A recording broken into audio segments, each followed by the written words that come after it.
কেমন লাগে?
কালকে যাবা সকাল সকাল উঠে ব্যাগ রাখতে দিই কালকে যাবা ব্যাগ রাখতে দিই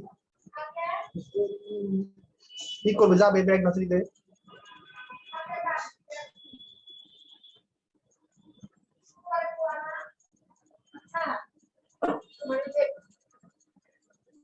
তুমি ফোন দাও নাকি এই নাম্বারে ফোন দিলে কি তোমার সমস্যা হয় হ্যাঁ আমি তো ফোন দিছি কার নাম্বার থেকে আচ্ছা দেখি কোন নাম্বারে কথা বল দেখি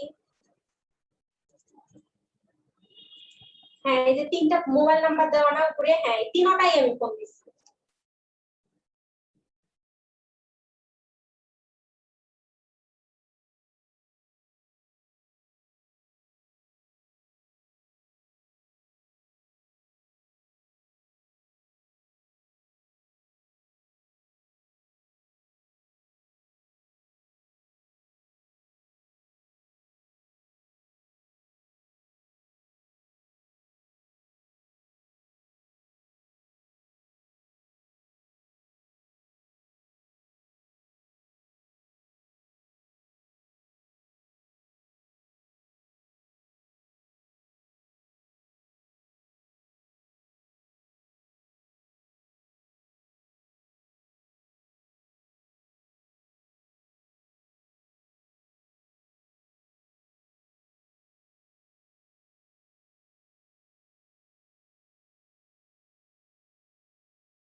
আসসালামু আলাইকুম।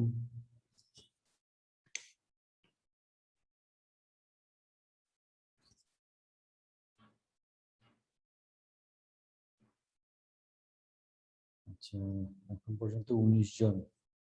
ঠিক আছে, আমরা আর 5 মিনিট ওয়েট করি। হ্যাঁ, 5 মিনিট পরে শুরু করি ইনশাল্লাহ। দেখি আরো কিছু পার্টিসিপেশন বাড়ো। 5 মিনিট, 5-6 মিনিট পরে আমি শুরু করছি ইনশাল্লাহ।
ওকে, আমরা শুরু করে দিই। সবাই ভালো আছেন আশা করি। শোনা যাচ্ছে আমার কথা? Yes, sir. Loud and clear. Okay, Yes, sir. Slide গুলো শেয়ার করে দিই। সো গত ক্লাসে আমরা আলোচনা করছিলাম ই কমার্স, রাইট? গত ক্লাসে আমরা ই কমার্স আলোচনা করছিলাম। এই জায়গায় এসে we took the break. Okay. আমরা যদি আলোচনা যেটা করেছিলাম ই কমার্স শুরু করেছিলাম, ওখানে আমরা আসলে গত ক্লাসে মেইনলি আলোচনা করেছিলাম হচ্ছে কি B2B, B2C, C2C এবং মার্কেট প্লেস বিজনেসের মডেলগুলো নিয়ে, যে এইগুলো হচ্ছে গিয়ে বিভিন্ন ই কমার্স। আমরা প্রথমত ই কমার্সের ডেফিনেশন, পার্থক্য, নর্মাল ই বিজনেসের সাথে ই কমার্সের পার্থক্য কি সেটা আলোচনা করেছিলাম আমরা। আর আলোচনা করেছিলাম হচ্ছে গিয়ে যে ই কমার্সে মানে ট্রানজিশনটা আর কি, এই সময় ই কমার্স গুলো কেন কিরকম ভাবে আসলে কন্ট্রিবিউট করছে বা কিরকম ভাবে হচ্ছে, আর এই ক্যাটাগরি গুলো আলোচনা করেছিলাম। তাই না? এই সংক্রান্ত কারো কোনো প্রশ্ন ছিল? এই পর্যন্ত কারো কোনো প্রশ্ন ছিল বা কোনো কিছু জানার ছিল? না থাকলে লেটস প্রসিড, আমরা জাস্ট আস্তে আস্তে পরে আলোচনা করে দেবো। সো আমি যে জায়গায় এসে স্টপ করেছিলাম, যে বললাম যে এটা আসলে একটা পুরো ক্লাসের মধ্যেই আলোচনা করা উচিত, ভাঙা ভাঙা না, সেটা হচ্ছে essential processes of e commerce. So এই কথাটা আলোচনা করতে গেলে প্রথমত আমাদেরকে একটু চিন্তা করতে হবে, যে প্রথম বুঝতে হবে হচ্ছে প্রসেস কি। যে কোনো একটা বিজনেসে বা যে কোনো কিছুতে অনেকগুলো প্রসেস থাকে। প্রসেসগুলো কি আমি আগেও বলেছিলাম, is a set of sequential activities. Sequential কখন বলি? যখন সিরিয়ালাইজ, যে কোনটার পরে কোনটা, স্টেপ 1, স্টেপ 2, স্টেপ 3, এরকম সিরিয়ালাইজ যখন অ্যাক্টিভিটি থাকে, হ্যাঁ, তখন তাদেরকে আমরা বলি হচ্ছে কি sequential activities. Sequential activities. So process হচ্ছে গিয়ে এ সেট অফ সিকোয়েন্সিয়াল অ্যাক্টিভিটিস, যে কোনো একটা কাজ করার জন্য, যে কোনো একটা পার্টিকুলার ফাংশন বা পার্টিকুলার একটা পারপাসকে কমপ্লিট করার জন্য। যেমন আমরা যদি বলি যে সে ডেলিভারি, গুডস ডেলিভারি, তো ডেলিভারিটাকে একটা প্রসেস বলতেছি। কেন প্রসেস বলতেছি? একটা ডেলিভারি করতে গেলে, একটা গুডস ডেলিভার করতে গেলে there is a set of sequential activities, যে একটার পরে একটা সিরিয়ালাইজড একটা সেট অফ অ্যাক্টিভিটিস থাকবে, তাহলে আমি পুরা অবজেক্টিভটা, আমাদের ডেলিভারির অবজেক্টিভটা এটা পুরোটা শেষ করতে পারবো। তাই আমরা বলতেছি এটাকে delivery process. So e commerce একটা বিজনেস, যখন যখন যে কোনো ই কমার্স মডেলে যখন বিজনেসটা চলে, তখন obviously it has got like any other business A lot of processes, যেখানে সেলস প্রসেস থাকতে পারে, প্রাইসিং প্রসেস থাকতে পারে, ইনভেন্টরি প্রসেস থাকতে পারে, ওয়্যারহাউজিং প্রসেস থাকতে পারে, দেন ডেলিভারি প্রসেস থাকতে পারে, রিটার্ন প্রসেস থাকতে পারে, যে রিটার্ন নেওয়ার যে প্রসেসটা, হ্যাঁ, রিফান্ড প্রসেস থাকতে পারে। সো এরকম অনেকগুলা ফাংশনাল প্রসেস থাকতে পারে। সো এই প্রসেসগুলোর মধ্যে মোরলেস ম্যাক্সিমামই অবশ্যই ইম্পর্টেন্ট, যে কোনো ই কমার্সকে সাকসেসফুলি চালানোর জন্য বা ই কমার্সের সাকসেসের জন্য সবকটা প্রসেসে মনোযোগ দেওয়াই জরুরি। বাট কিছু কিছু প্রসেস আছে যেগুলোকে আমরা বলতে পারি যে ইজ ভেরি এসেনশিয়াল, মানে ওইটা ছাড়া আসলে ই কমার্সকে চিন্তা করা বা ই কমার্সকে কন্ট্রোলে রাখা বা ই কমার্সকে প্রপার ভাবে এক্সিকিউট করাটা আসলে খুব চ্যালেঞ্জিং বা ডিফিকাল্ট, সম্ভব না। সো এই ধরনের কিছু প্রসেস আমাদের এই চ্যাপ্টারে আলোচনা করা হয়েছে এই বইয়ের মধ্যে। তো সেই প্রসেসগুলো আমরা আলোচনা করছি। সো ই কমার্সে normally before we go to the process, just একটা ই কমার্স বিজনেসের আমি একটু কিছু আরো কিছু আইডিয়া দিই। যেমন আমরা B2B, B2C আলোচনা করেছি, বাট ই কমার্সের এই মডেলিং ছাড়াও আরেক ধরনের মডেলিং আছে। সেটা হচ্ছে গিয়ে গত ক্লাসের মধ্যে আমি কিছুটা হিন্ট দিয়েছিলাম, কিছুটা আলোচনা করেছিলাম। সেটা হচ্ছে গিয়ে যেমন ই কমার্স কেউ কেউ আছে সিঙ্গেল স্টোর ই কমার্স, যে সে নিজেই ই কমার্স, সে নিজেই সবকিছু সোর্স করে তার স্টোরে রাখে, স্টোরে রেখে ওখান থেকে কাস্টমারের কাছে সেল করে। তার মানে এটা ট্রুলি B2C, এবং যে বিটা তার যে নিজের বিজনেস, তার ইনভেন্টরি, তার সোর্সিং সবকিছু তার নিজের। যেমন একটা এক্সাম্পল হচ্ছে গিয়ে সে চালডাল.com, গ্রোসারি আমরা যেখান থেকে কিনি সে চালডাল.com থেকে কিনি। অথবা যদি স্বপ্ন.com এর স্টোরের কথা বলি, স্বপ্ন.com যদি ই কমার্স যখন হিসাবে আমরা যখন কিনতেছি, তখন তার কি হচ্ছে, তার পিছনে অনেক সাপ্লায়ার আছে। স্বপ্ন তার নিজে সবকিছু প্রডিউস করে না, বা চালডাল তো প্রডিউস করে না, বাট সেই সাপ্লায়াররা ডাইরেক্ট স্বপ্নকে অথবা চাল ডালকে সাপ্লাই করে, অথবা সে arong.com, আরং এর যে ই কমার্স আছে, সে আরং এর যত প্রোডাক্ট বা মার্চেন্ডাইজ আছে সেগুলো কি হচ্ছে, সাপ্লায়াররা আরং এর কাছে নিয়ে আসতেছে, আরং এর ওখানে তার ব্র্যান্ডিং করতেছে বা তার দায়িত্বে প্রোডাক্ট রাখতেছে, ইনভেন্টরি রাখতেছে। সো আরং জানে অথবা চাল ডাল অথবা স্বপ্ন জানে এইসব কেসে যে তার কাছে কোন প্রোডাক্টটা স্টকে কতটুকু আছে, কোন প্রোডাক্টটা শেষ হয়ে যাচ্ছে, এই প্রত্যেকটা জিনিসই তারা জানে, কোনটা প্রাইস চেঞ্জ হচ্ছে বা ইয়ে হচ্ছে, সবকিছু তাদের কন্ট্রোলে। তো এটা হচ্ছে কি সিঙ্গেল স্টোর ই কমার্স।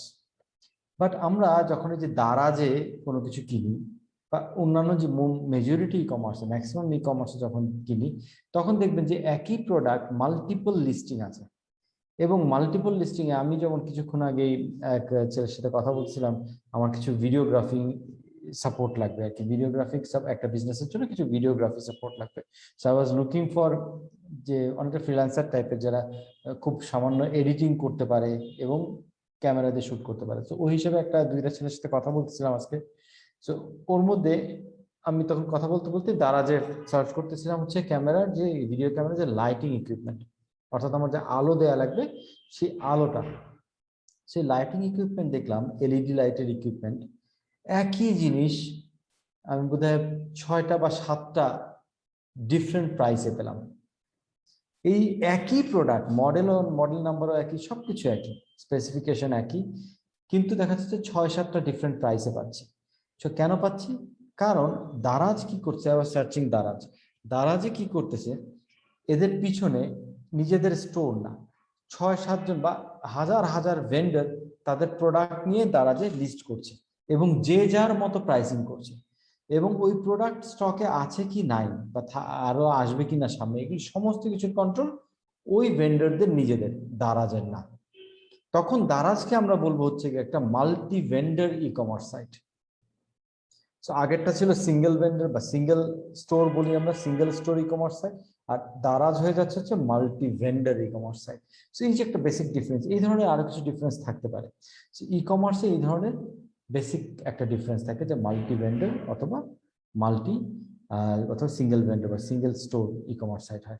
আরেকটা জিনিস হয়, আপনারা শপআপের নাম শুনছেন কিনা জানি না, যেটা অনেক ফান্ডিং পেলো রিসেন্টলি, অনেক মিলিয়ন ডলার ফান্ডিং পেলো, খুব ভালো ফান্ডিং পেলো, they are doing good business so far I no.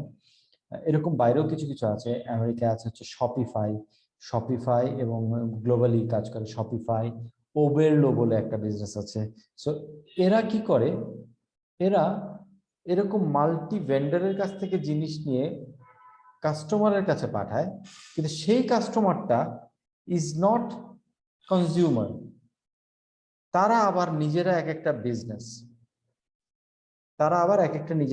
যেমন আমি যদি বাংলাদেশের শপআপের এক্সাম্পল দিই, শপআপ যেটা এনেবল করে সেটা হচ্ছে অনেকে আছে ফেসবুকে সেল করে, অনেক কাপড় চোপড় বা গ্যাজেটস, ঘড়ি, এই জিনিসগুলো ফেসবুকে সেল করে আমাদের দেশে অনেকে। শপআপ নামক যে কোম্পানিটা, তারা কি করে, তারা একটা ই কমার্স সাইট, তারা একটা ই কমার্স অর্গানাইজেশন, তারা ই কমার্সের থ্রু দিয়ে সেল করে হচ্ছে গিয়ে কনজিউমারকে না, তারা সেল করে ওই সেলারদেরকে যারা আলটিমেটলি ফেসবুকের থ্রু দিয়ে সেলটা করবে বা সোশ্যাল মিডিয়ার থ্রু দিয়ে বা নিজেদের ওয়েবসাইট করে সেলগুলো করবে।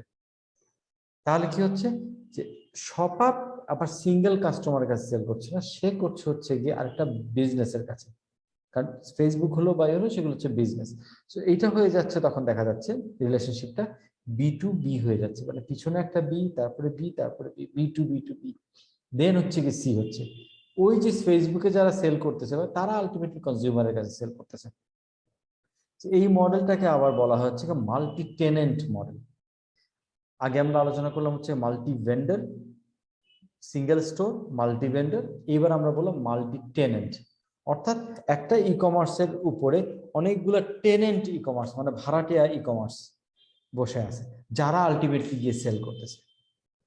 ঠিক আছে, সো ই কমার্স এরকম বিভিন্ন ফর্মে হইতে পারে, ই কমার্স আসলে বিভিন্ন ফর্মে হতে পারে। এছাড়াও বিভিন্ন রকমের মিক্সড মডেল থাকে, অনেক জায়গায় যেখানে সার্ভিস ই কমার্স থাকে, অনেক জায়গায় যেখানে দেখা যায় যে কিটিং করতে হয়। কিটিং হচ্ছে গিয়ে যে হয়তো আমার 3টা ভেন্ডর যে সাপ্লাই করবে, আমি প্রোডাক্টটাকে 3টাকে এক জায়গায় করে কিটিং করে আরেকটা প্রোডাক্ট বানায় সাপ্লাই করব, বাট আলটিমেটলি আমার ভেন্ডর পিছনে আছে, বাট আমি এটাকে কিটিং করে সাপ্লাই করছি। এই ধরনের স্পেশাল কেসে বিভিন্ন রকমের ই কমার্স বিজনেস মডেল হতে পারে। ওকে, এই ধরনের সমস্ত ই কমার্সেরই অনেকগুলো প্রসেস মেনটেন করতে হয়। বিভিন্ন ই কমার্সে বিভিন্ন ধরনের প্রসেস মেনটেন করতে হয়, বিভিন্ন ধরনের ফাংশনালিটি। যেই মডেলটা যত জটিল তার তত প্রসেসের সংখ্যা তত বেশি। ওকে, আচ্ছা, তো আমরা আমাদের সিলেবাসের মধ্যে থাকা যে এসেনশিয়াল প্রসেসগুলো, আমি এই পর্যন্ত যতটুকু বললাম ততটুকু বুঝতে কারো অসুবিধা হয়েছে বা কারো কোনো কোশ্চেন? ওকে, আই হোপ নাই। স্যার জি, রিয়াদ স্যার বলেন। নেটের সমস্যার জন্য প্রথম টপিকটা স্যার ক্লিয়ারলি বুঝতে পারি না, যদি একটু রিপিট করতেন স্যার। আচ্ছা আচ্ছা, এই তাহলে আমার জানা দরকার একটু বাকিদের কাছ থেকে, আমার কথা কি নেটের সমস্যার জন্য কেউই শুনতে পারেন নাই? না স্যার, আমার সমস্যা ছিল স্যার। এটা আপনার ছিল? ওকে, স্যার ওকে, তাহলে ঠিক আছে। না না, নাহলে আমার নেট আমি ইয়ে করতাম, একটা স্ট্যান্ড করতাম, নো প্রবলেম। আচ্ছা, ঠিক আছে, তাহলে যেটা আমি বলছিলাম যে প্রথম দিকে বলতে আমি আসলে সম্ভবত এই আলোচনা কি যে আমি বলছিলাম যে ই কমার্সের বিভিন্ন রকমের ফর্ম হয়। যেমন হচ্ছে গিয়ে সিঙ্গেল স্টোর, অর্থাৎ যেমন চাল ডাল, স্বপ্ন, আড়ং, এরা যখন বিক্রি করে, এরা নিজেদের স্টোরে জিনিস রেখে বিক্রি করে। They have full control over their inventory, pricing and availability of products. এটা কি আপনি শোনেন নাই? জি স্যার, জি স্যার, এটা স্যার ক্লিয়ারলি শুনতে পারি না। ওকে, সো ওগুলো হচ্ছে কি আমরা বলি সিঙ্গেল স্টোর ই কমার্স। আর আরেকটা ধরনের ই কমার্স যেটা আমরা সবচেয়ে কমনলি দেখতে পাই, সেটাকে বলি আমরা multi vendor e commerce. Multi vendor e commerce হচ্ছে গিয়ে যেখানে একটা ই কমার্স সাইটের পিছনে অনেকগুলো বিভিন্ন প্রোডাক্টের মাল্টিপল ভেন্ডর থাকে, যে ভেন্ডররা এই ই কমার্স প্ল্যাটফর্মটা ইউজ করে এই ই কমার্স প্ল্যাটফর্মের উপরে দাঁড়িয়ে কাস্টমারের কাছে প্রোডাক্ট সেল করে। সুতরাং ই কমার্স সাইট, যেমন এক্সাম্পল হচ্ছে গেছে দারাজ, ই কমার্স সাইট নিজে আসলে প্রোডাক্টটাকে স্টোর করতেছে না, প্রাইসিং করতেছে না বা কোনো কিছু করতেছে না। তার ভেন্ডর স্টকে আছে কি নাই তার ভেন্ডর জানে। তা এক একটা প্রোডাক্টের এক একটা ভেন্ডর, একটা প্রোডাক্টের মাল্টিপল ভেন্ডর থাকতে পারে, প্রাইসিংও করতেছে ভেন্ডর। যার ফলে এই ধরনের ই কমার্স সাইটে গেলে আমরা দেখি একই প্রোডাক্টের মাল্টিপল প্রাইস লিস্ট করা।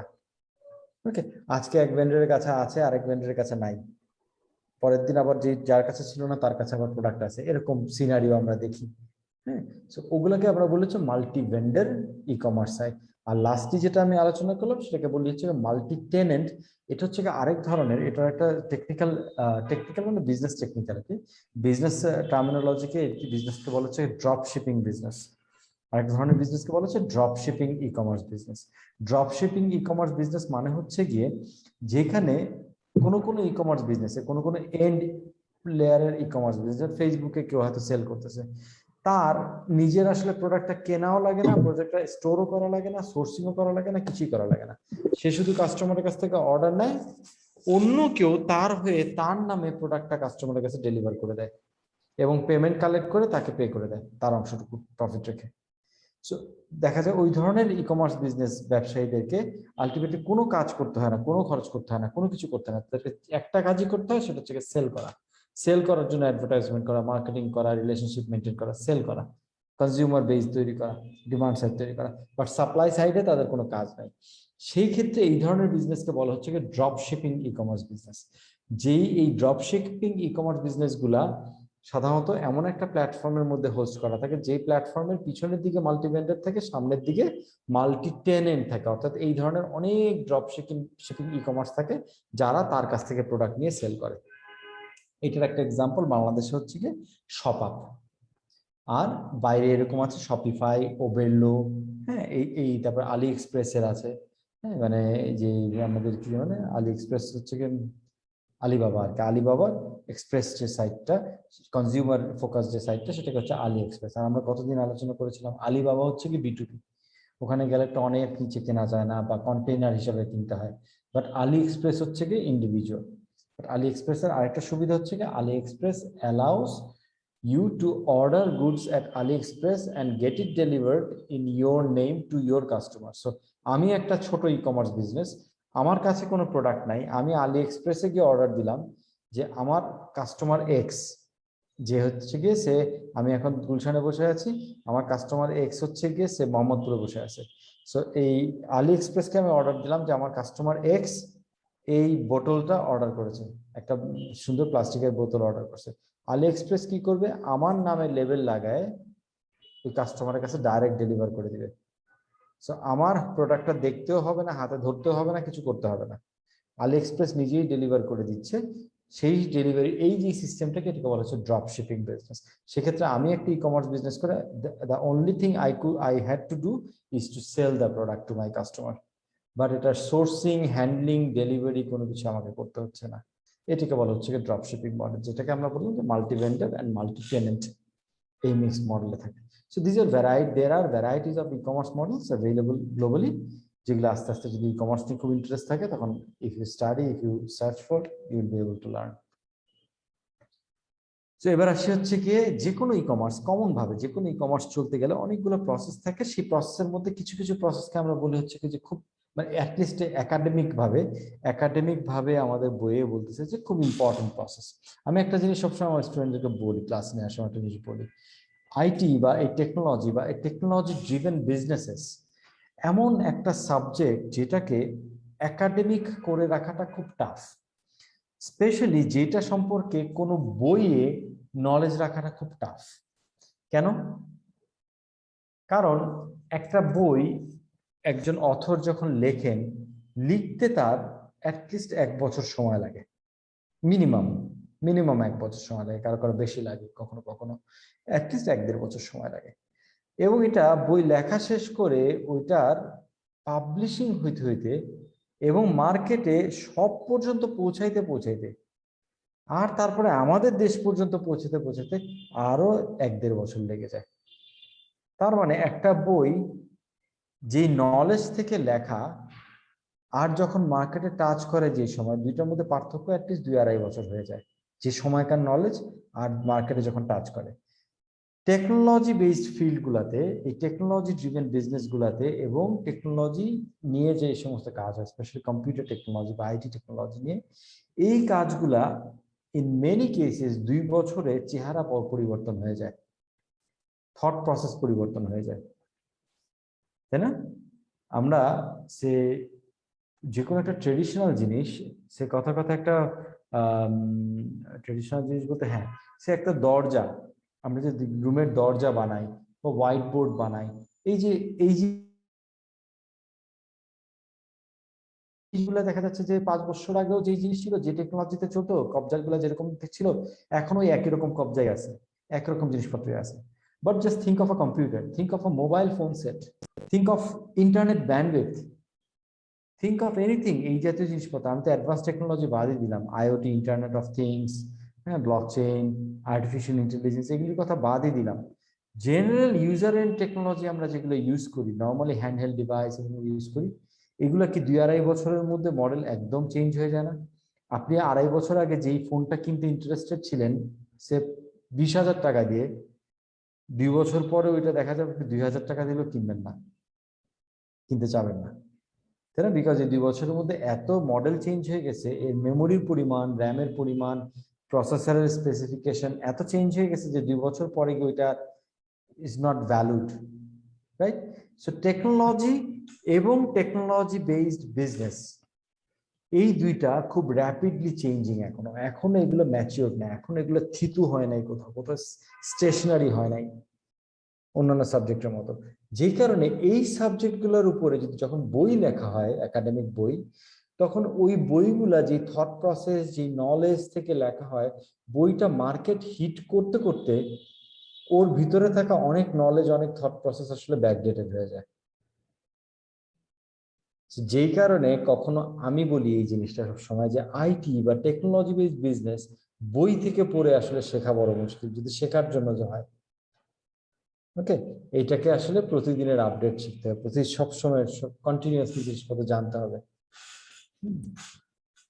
যেমন আমার কিছু প্যাশন আছে, আমার কিছু বেসিক্যালি, আমি এটা আগেও আলাপ করেছিলাম, আমার কিছু ইন্টারেস্ট আছে, আমি কন্টিনিউয়াসলি সিক করি নলেজ, বিভিন্ন রকমের, কোনো মানে আগামাথা নাই, একদম কোনো সাবজেক্টের কোনো বাউন্ডারি নাই আসলে। যেমন আজকে দুপুরে আমি সাধারণত যে সময়টাতে লাঞ্চ করি অফিসে, আমার জাস্ট রুমে একটা টিভি আছে, বড় টিভি, স্মার্ট টিভি আছে। সো হোয়াট আই ডু, আমি যখন লাঞ্চে বসি, আমার লাঞ্চটা যখন টেবিলে দিয়ে যায়, আমার টেবিলে, ওই সেন্টার টেবিলে, হোয়াট আই ডু, আমি সবসময় ওই 10-15 মিনিট, যে 15 মিনিটস আমি লাঞ্চ করতে থাকি, ওই 15 মিনিটসে আমি কোনো না কোনো একটা কিছু দেখি ভিডিও বা কোনো কিছু একটা ভিডিও দেখি, ইউটিউবে কোনো টিভিতে একটা ভিডিও দেখি। এবার আজ আমি এবং প্রতিদিনই একটা না একটা নতুন টপিক, কখনো সেটা স্পেস শাটল নিয়ে হতে পারে, কখনো চ্যালেঞ্জার 17 বা চ্যালেঞ্জার 15 এর মুন ট্রিপ নিয়ে হতে পারে, ওইটা হইতে পারে হচ্ছে গিয়ে এয়ারপ্লেনের বিভিন্ন, সে আজকে গতকালকে দেখতেছিলাম হচ্ছে গিয়ে বোয়িং এর যে জেট ইঞ্জিন, এই জেট ইঞ্জিন কিভাবে করে এখন ইম্প্রোভাইজ করা হচ্ছে। আজকে দেখলাম হচ্ছে গিয়ে কন্টেইনার শিপ, বড় বড় কন্টেইনার নিয়ে যে জাহাজগুলো যায়, এই কন্টেইনার জাহাজগুলো যখন ঝড়ে পড়ে তখন এত পাইল করা কন্টেইনার, আগে কন্টেইনার নেওয়া যেত 2 লেয়ার পর্যন্ত কন্টেইনার জাহাজগুলোতে, এখন 10 তালা পর্যন্ত কন্টেইনার নেওয়া যায়। এই 10 তালা পর্যন্ত কন্টেইনার এত বড় ঝড়ের মধ্যে হেলে দিলে কন্টেইনার গুলো পড়ে যায় না কেন? আমার মাথার মধ্যে একটা কিউরিওসিটি ছিল যে কি টেকনোলজি ইউজ করা হয় যে এত এত হাজার হাজার টনের কন্টেইনার জাহাজের মধ্যে থাকে, জাহাজটা এরকম একদম 60 ডিগ্রি হেলে যায়, অথচ কন্টেইনার গুলো পড়ে যায় না। সো আমার মাথায় সমস্যা আছে, আমার মাথায় এই কোশ্চেন গুলো খুব বেশি ঘোরে। সো আমি ওইটা আজকে দুপুরে দেখতেছিলাম, আজকে দুপুরে শিখলাম যে কি করে এই কন্টেইনার এই 10 তলা করে রাখা হয় জাহাজের মধ্যে এবং কেন পড়ে না। সো এই যে জিনিসটা, স্যার আমি জাস্ট বলতে গিয়ে যে জিনিসটা বলতে চাচ্ছিলাম যে আপনাদের ইন্টারেস্ট যদি থাকে, you can just find out things about technology and technology driven business. এই জিনিসগুলো সম্পর্কে আপ টু ডেট থাকতে হলে you will have to continuously learn and from contemporary sources, not from books. কারণ বইয়ের মধ্যে আমি যদি আজকে কন্টেইনারের এই যে যেটা বললাম, আমি শিপিং কন্টেইনারের যে জিনিসটা কথা বললাম, এইটা যদি আমি আজকে কোনো বইয়ের থেকে শিখতে যাই যে এক্স্যাক্টলি কি টেকনোলজিতে কন্টেইনারগুলোকে রাখা হয়, প্রবাবলি আমি যদি 5 বছরের আগের কোনো পাবলিশ বই থেকে দেখতে যাই, I will not find this technology, I will not find this answer যে এক্স্যাক্টলি এই পরিমাণ লোড কিভাবে নেওয়া হয়। হ্যাঁ, তখন একটা ডিফারেন্ট অ্যান্সার পেতাম, যেটা পুরানো সময়ে করা হতো। Things change very fast. ওই জন্য বই একাডেমিক নলেজটা আসলে টেকনোলজি ক্ষেত্রে কম দিতে পারে। সো এত কিছু বলার একটা কারণ হচ্ছে গিয়ে এই যে আমরা যখন এসেনশিয়াল প্রসেস করব, অনেক সময় বলবো যে এইগুলো হচ্ছে ক্রিটিক্যাল কম্পোনেন্টস অফ দিস, এগুলো হচ্ছে কি এইটার থিওরি, এটার ফিলোসফি। সবসময় মনে রাখতে হবে this are good for exam, এক্সামে আমরা এইটাই করব, but for knowledge, for understanding. কারণ আমি সবসময় একটা কথা বলি যে আমার আইসিএফ এর স্টুডেন্টদেরও, যদিও তারা চার্টার্ড অ্যাকাউন্টেন্ট হতে যাচ্ছে, তারা টেকনোলজি থেকে বাইরে থাকবে না, তাদের টেকনোলজি ওরিয়েন্টেশন বা কিছু নলেজ অবশ্যই থাকা লাগবে। তাদের প্রোগ্রামিং জানা লাগবে না, আপনাদের প্রোগ্রামিং জানা লাগবে না, বাট টেকনোলজি বিজনেসে কিভাবে ইউজ হয় এইটুকু কিছু এক্সপোজার না থাকলে আপনারা ব্লক থাকবেন। কেউ টেকনোলজির কথা বললে, কেউ টেকনোলজি ইউজ করে একটা ইমপ্রুভমেন্টের কথা বললে, সবাই যে জানে না, কিছুই জানে না, যার এক্সপোজার একদমই নাই, হ্যাঁ, কোনো হিন্ট নাই যার কাছে, তার কাছে এই জিনিসটা একটা বিশাল বড় পাহাড় মনে হবে, তার কাছে এটা সবসময় কঠিন জিনিস মনে হবে। সে সবসময় নিজেকে দূরে রেখে বলবে কি এটা আইটির লোক দেখবে, এটার জন্য আমার এক্সপার্ট আনতে হবে। আলটিমেটলি সে সবসময় ওই ইমপ্রুভমেন্ট থেকে দূরে থাকবে, ওই অ্যাডভান্সমেন্ট থেকে দূরে থাকবে। এই জন্য আমি বলি যদিও we are going to be chartered accountants, but we should get expose to this things. এই জন্য আমাদের এই যে আলোচনাগুলো পরীক্ষার জন্য বইয়ের থেকে যখন পড়তেছি ইটস অ্যাডিকুয়েট, বাট সবসময় যদি ইন্টারেস্ট থাকে, আরেকটু বেশি জানতে চান, তাহলে কন্টেম্পোরারি বিভিন্ন সোর্স খুঁজে খুঁজে নেবেন। Okay, let's get back to our discussion. আচ্ছা, আমি এই চান্সে আরেকটা ছোট্ট একটা ডিসকাশন একটু করে ফেলি। হ্যাঁ, একটা জিনিস খুব এই শনিবারই আমাকে আবার বসতে হবে মিটিংয়ে, আপনাদের সার্টিফিকেট লেভেলের সিলেবাসের, আইটি সিলেবাসের মিটিং। সিলেবাস কমিটিতে আমিও একজন। তো সিলেবাসে সাধারণত এইবার যেটা চিন্তা ভাবনা, মানে আলোচনা যেটা হচ্ছে, চিন্তা ভাবনা না, আলোচনা যেটা হচ্ছে সেটা হচ্ছে গিয়ে যে আপনাদের কি আসলে ই কমার্স অথবা সে কন্টেম্পোরারি টেকনোলজি, সে ব্লকচেইন, আর্টিফিশিয়াল ইন্টেলিজেন্স, এই জাতীয় জিনিস নিয়ে এক্সপোজার, আপনাদের তো আর ওগুলো বানাইতে শেখানো হবে না ফর শিওর, বাট এই যে আলোচনাগুলা, এই আলোচনাগুলো আসলে কি প্রয়োজন আছে কিনা, নাকি এগুলো আপনাদের জন্য বার্ডেন স্টুডেন্টদের জন্য? আপনারা কি বলতে পারবেন? What do you think? Just আমি 2-3 জনের কমেন্ট একটু শুনতে চাই। সেটা বার্ডেন না, তবে বলেন।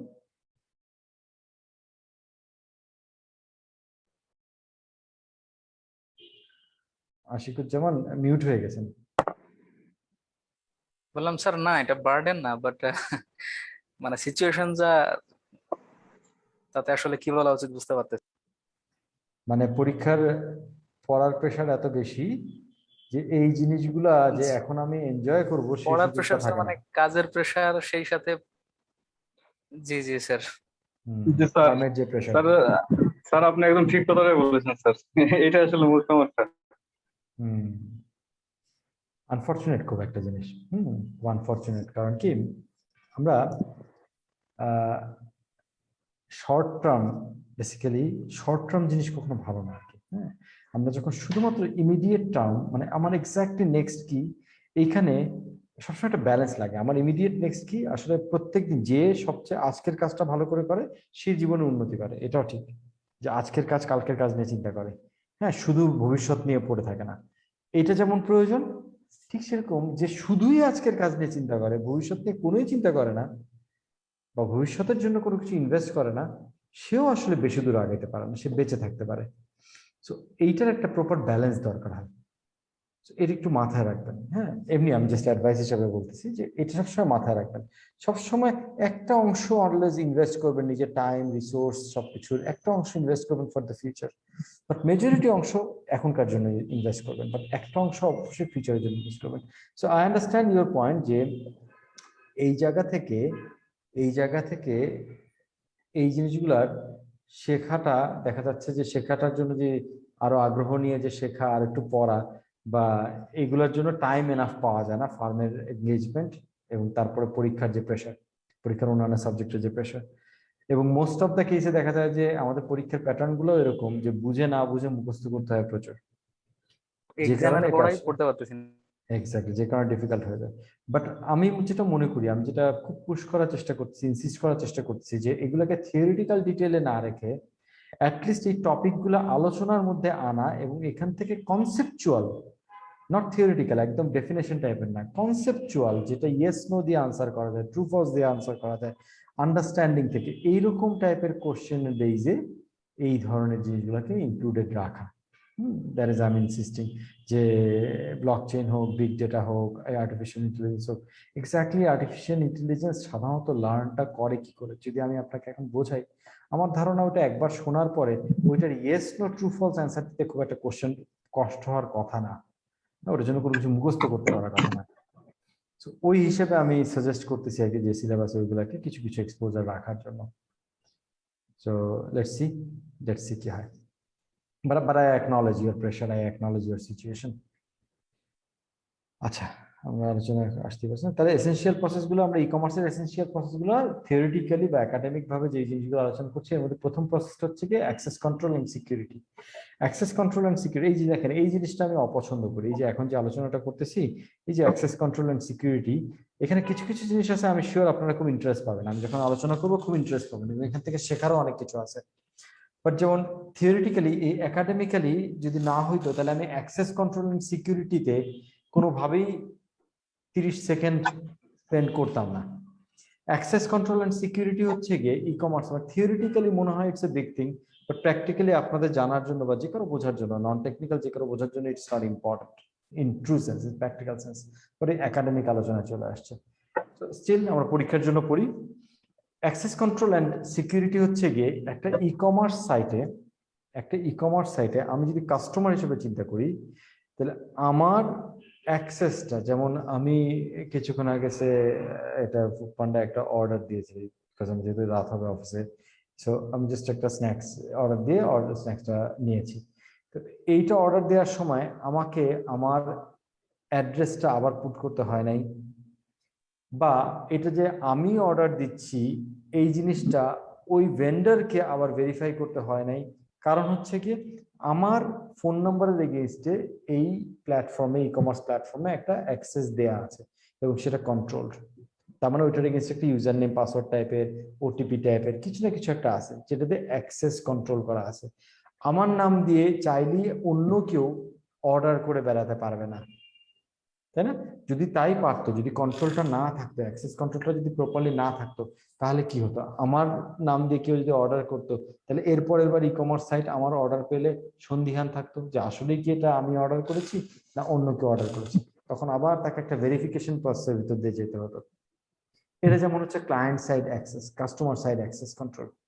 আবার ভেন্ডর সাইডের অ্যাক্সেস কন্ট্রোল, ওই যে আমি যখন বললাম multi vendor e commerce site, তখন কোন ভেন্ডর কোন প্রোডাক্টটার প্রাইস চেঞ্জ করতেছে, অ্যাভেলেবিলিটি চেঞ্জ করতেছে, কোন প্রোডাক্টটা সেল করতেছে, কোন প্রোডাক্টটা ডেলিভারি কনফার্মেশন করতেছে, এটা যদি তার নিজের অ্যাক্সেসের ভিতরে না থাকে, তার ইউজার আইডি দিয়ে যদি বা তার যে প্যানেলটা এটা যদি অন্যরা অ্যাক্সেস করতে পারে, তাহলে এখানে একটা ম্যাসাকার হয়ে যাবে। সো একটা ই কমার্স সাইটের জন্য, ইনফ্যাক্ট ই কমার্স না, পৃথিবীর যে কোনো সফটওয়্যারের জন্য আসলে access control and security is an important process. এটা ছাড়া আসলে আমরা কোনো ট্রানজাকশনই ঠিক মতো করতে পারবো না।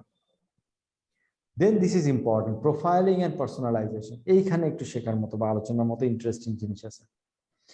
প্রোফাইলিং কি জিনিস? প্রোফাইলিং হচ্ছে গিয়ে আমরা কি বলি, নিজেদের প্রোফাইল বা কোম্পানি প্রোফাইল, এই ওয়ার্ডগুলো ইউজ করি। তার মানে কি প্রোফাইল, যখন কোম্পানি প্রোফাইল বলি তখন কোম্পানি প্রোফাইলের মধ্যে কি থাকে? ওই কোম্পানির নাম, ওই কোম্পানির কি বিজনেস, ওই কোম্পানির এমডি কারা, চেয়ারম্যান কারা, ইয়ারলি টার্নওভার, ইয়ারলি টার্নওভার, এই ধরনের ইনফরমেশন থাকে, যে ইনফরমেশনটা দেখে যে কেউ একজন ওই কোম্পানি সম্পর্কে একটা আইডিয়া করতে পারে বা কোম্পানিটা কি তাকে আইডেন্টিফাই করতে পারে, তাই না? কোম্পানি সম্পর্কে একটা অ্যাসেসমেন্ট করতে পারে। That is what a profile is. ঠিক সেরকম একটা ডাক্তারের প্রোফাইল হতে পারে, তার ডিগ্রি, তার ট্রেনিং, তার কি সবকিছু, তার সিচুয়েশন, তার টাইটেল কি, সে কোন হাসপাতালে, এগুলো সব মিলে একটা ডাক্তারের প্রোফাইল হতে পারে। আমরা বলি ফেসবুক প্রোফাইল, আমরা বলি লিঙ্কডইন প্রোফাইল। এই ফেসবুক প্রোফাইল, লিঙ্কডইন প্রোফাইল কি করে? আপনার সম্পর্কে, আমার সম্পর্কে বলে যে what are we. So this is called profile. ঠিক সেরকম ই কমার্সের জন্য একটা customer profile, customer profile is very important. এই প্রোফাইলটা কে দেখবে? কাস্টমারের প্রোফাইল। খেয়াল করেন, কাস্টমারের প্রোফাইল বলছে, এই প্রোফাইলটা কে দেখবে? এই প্রোফাইলটা অন্য কাস্টমার দেখবে না, এই প্রোফাইলটা দেখবে হচ্ছে কি ই কমার্স সাইট নিজে, ই কমার্স বিজনেস। কেন দেখবে? এই কাস্টমার সম্পর্কে জানার জন্য। এই কাস্টমার সাধারণত কি ধরনের প্রোডাক্ট কেনে, সাধারণত কোন টাইমে কেনে, সাধারণত কি বারে কেনে, উইকডেজ এর মধ্যে কোন ডেতে কেনে, সাধারণত পেমেন্ট কি দিয়ে করে, ক্যাশ অন ডেলিভারি করে না ক্রেডিট কার্ডে পে করে। এই যে ইনফরমেশন গুলা, এই কাস্টমার সাধারণত কোন প্রাইস রেঞ্জের প্রোডাক্ট কেনে, এই কাস্টমার সাধারণত কয়টা সার্চ করে দেখার পরে কোন প্রোডাক্টটা কেনে। সি কতগুলো ইনফরমেশন কাস্টমারের অ্যাট্রিবিউটের উপরে, কাস্টমারের বিহেভিয়ারের উপরে। এই ইনফরমেশন গুলা একটা ই কমার্স সাইটের জানাটা খুব ভালো কাস্টমার সম্পর্কে। তাতে কি হয়, এই কাস্টমারকে সে প্রপারলি সার্ভ করতে পারে, বেটার সার্ভ করতে পারে। এই কাস্টমারের কাছে সে যদি অফার পাঠাইতে হয়, একটা যে ডিসকাউন্ট অফার পাঠাবে, তাহলে কোন প্রোডাক্টের ডিসকাউন্ট অফার আসলে তার জন্য, ওই কাস্টমারের জন্য অ্যাট্রাকটিভ হবে এবং কখন পাঠালে সেটা অ্যাট্রাকটিভ হবে বা কাজে দিবে, সেটা বোঝা যায় বেটার। যেই কারণে ই কমার্স করে কি, এই কাস্টমারদের একটা প্রোফাইল তৈরি করার চেষ্টা করে। শুধু ই কমার্স না, পৃথিবীর যে কোনো ওয়েবসাইটই, মোস্ট অফ দ্য ওয়েবসাইট যারা বড় বড় ওয়েবসাইট, তারা সবাই তাদের ভিজিটরদের একটা প্রোফাইল তৈরি করার চেষ্টা করে। আমরা সবাই কুকিজ অ্যাকসেপ্ট করা, এটা বিভিন্ন ওয়েবসাইটে গেলে দেখি না যে একটা নোটিশ দেয় যে do you accept cookies, we use cookies, do you accept cookies, তখন আমরা ইয়েস বলে তখন ওয়েবসাইটটাকে আনডিস্টার্বড ভাবে ইউজ করতে হয়। হ্যাঁ এক্স্যাক্টলি, এটা এখন সব ওয়েবসাইটে গেলে কুকিজ পাওয়া যায়। এই কুকিজ জিনিসটা কি? কুকিজ হচ্ছে গিয়ে বেসিক্যালি ওই ওয়েবসাইটে আমি যখন ব্রাউজ করি, আপনি যখন ব্রাউজ করেন আপনার কম্পিউটার দিয়ে বা মোবাইল দিয়ে, আপনার ডিভাইসের একটা ফোল্ডারে ওই ওয়েবসাইট একটা ছোট্ট সাইজের ফাইল ড্রপ করে, যেটা আপনি অ্যাকসেপ্ট করেন, যেটা আপনি আসলে অ্যালাউ করেন টু ড্রপ। এই ফাইলটা ড্রপ করে কেন? ওই ফাইলের ভিতরে ওই ওয়েবসাইট করে কি, তার ওয়েবসাইটের আইডি এবং আপনার জন্য একটা কাস্টমার আইডি তৈরি করে বা ভিজিটার আইডি তৈরি করে ওই আইডিটা ওখানে ফালায় রাখে। এই ফাইলটার ভিতরে শুধু এই দুইটা জিনিস, একটা ওয়েবসাইটের আইডি, আপনার একটা ভিজিটার আইডি। এই যে দুইটা জিনিস আপনার ফোল্ডারের মধ্যে ফেলে রাখলো, আপনি নেক্সট টাইম যতবারই ওই ওয়েবসাইটে যান, তখনই সে আগে চেক করে আপনার কম্পিউটারে ওই ফোল্ডারে তার ওয়েবসাইটের আইডিওয়ালা ফাইলটা আছে নাকি। যদি থাকে তাহলে সেখানে আপনার ভিজিটার আইডিটা কত, এইটা রিড করে যেই নিয়ে নিল, সে কিন্তু চিনে গেল এই সেই আপনি যে গত সপ্তাহে আসছিলেন ওই ওয়েবসাইটে। কারণ আপনি তো এখন ইউজার নেম পাসওয়ার্ড ইউজ করতেছেন না, কোনো কিছু ইউজ করতেছেন না, শুধুমাত্র ওই কুকিটা দিয়ে ওই ওয়েবসাইটটা চিনে গেল যে আপনি এই ওয়েবসাইটে গত সপ্তাহে একবার আসছিলেন, এবং আপনি যে আসছিলেন আপনার এই আইডির এগেইনস্টে ওই ওয়েবসাইটে আপনি কি কি সার্চ করছিলেন, আপনি 5টা শার্ট খুঁজে দেখছিলেন, এই 5টা শার্টই ছিল হচ্ছে গিয়ে হলুদ রঙের। তো আপনি যে ইয়েলো শার্ট পছন্দ করেন, আপনি যে হিমু ক্যারেক্টারের, এই জিনিসটা ওই ওয়েবসাইট বুঝে গেছে। নেক্সট টাইম আপনি যখন ওই ওয়েবসাইট ভিজিট করবেন, আপনাকে আইডেন্টিফাই করার সময় দেখবেন আপনাকে ম্যাক্সিমাম জিনিসপত্রই দেখানো হচ্ছে হলুদ রঙের, কারণ সে বুঝে গেছে আপনি হলুদ জিনিস পছন্দ করেন। অথবা গতবার আপনি 5টা টি শার্ট দেখছেন, একটাও কেনেন নাই, কিন্তু ইউ আর ভেরি সিরিয়াস, কারণ আপনি দেখা গেছে একই টি শার্ট বারবার করে দেখছেন, সেটা মনে রাখবে আপনার আইডি এগেইনস্টে, ডাটাবেজে রেখে দিবে। আপনি যখন নেক্সট টাইম যাবেন সে কি করবে, ওই টি শার্টটাই আপনার সামনে 10% ডিসকাউন্ট দিয়ে দিবে বা 20% ডিসকাউন্ট দিয়ে অফার করবে, কারণ আপনি গতবার অনেক খোঁচাখুচি করেও কেনেন নাই, সম্ভবত আপনার কাছে একটু দামটা বেশি মনে হয়েছে হয়তো, এইবার সে আপনাকে 20% ডিসকাউন্ট ওটার মধ্যে অফার করে দিচ্ছে ওই প্রোডাক্টটাই। যখন আপনি দেখলেন আরে গত সপ্তাহে এটা 600 টাকা দেখছি, এবার দেখতেছি এটা হচ্ছে গিয়ে 580 টাকা, কি বলে 480 টাকা 20% ডিসকাউন্টে, okay let me buy it, then chances are higher যে আপনি এটাকে কিনবেন। ই কমার্স ওয়েবসাইটের উদ্দেশ্যই থাকে কি করে কাস্টমারের কাছে বেচা যায়।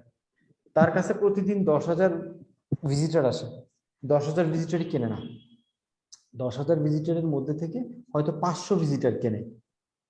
তো সে যদি 10,000 ভিজিটর আনতে তো টাকা খরচ করতে হয়েছে, অ্যাডভার্টাইজমেন্ট লাগছে, অন্যান্য জিনিসপত্র লাগছে, সে যদি ওই একই টাকা খরচ করে যদি 500 পিসের বদলে 500 কাস্টমারের কাছে বদলে সে যদি 700 কাস্টমারের কাছে বিক্রি করতে পারে, তাহলে তার অনেক বেশি লাভ। যেই কারণে তারা চায় যেটাকে কিভাবে কনভার্সন বেশি বাড়ানো যায়, এই ফানেলের ভিতরে কনভার্সন বাড়ানো যায়, এই জন্য কাস্টমার প্রোফাইলিং করা হয়।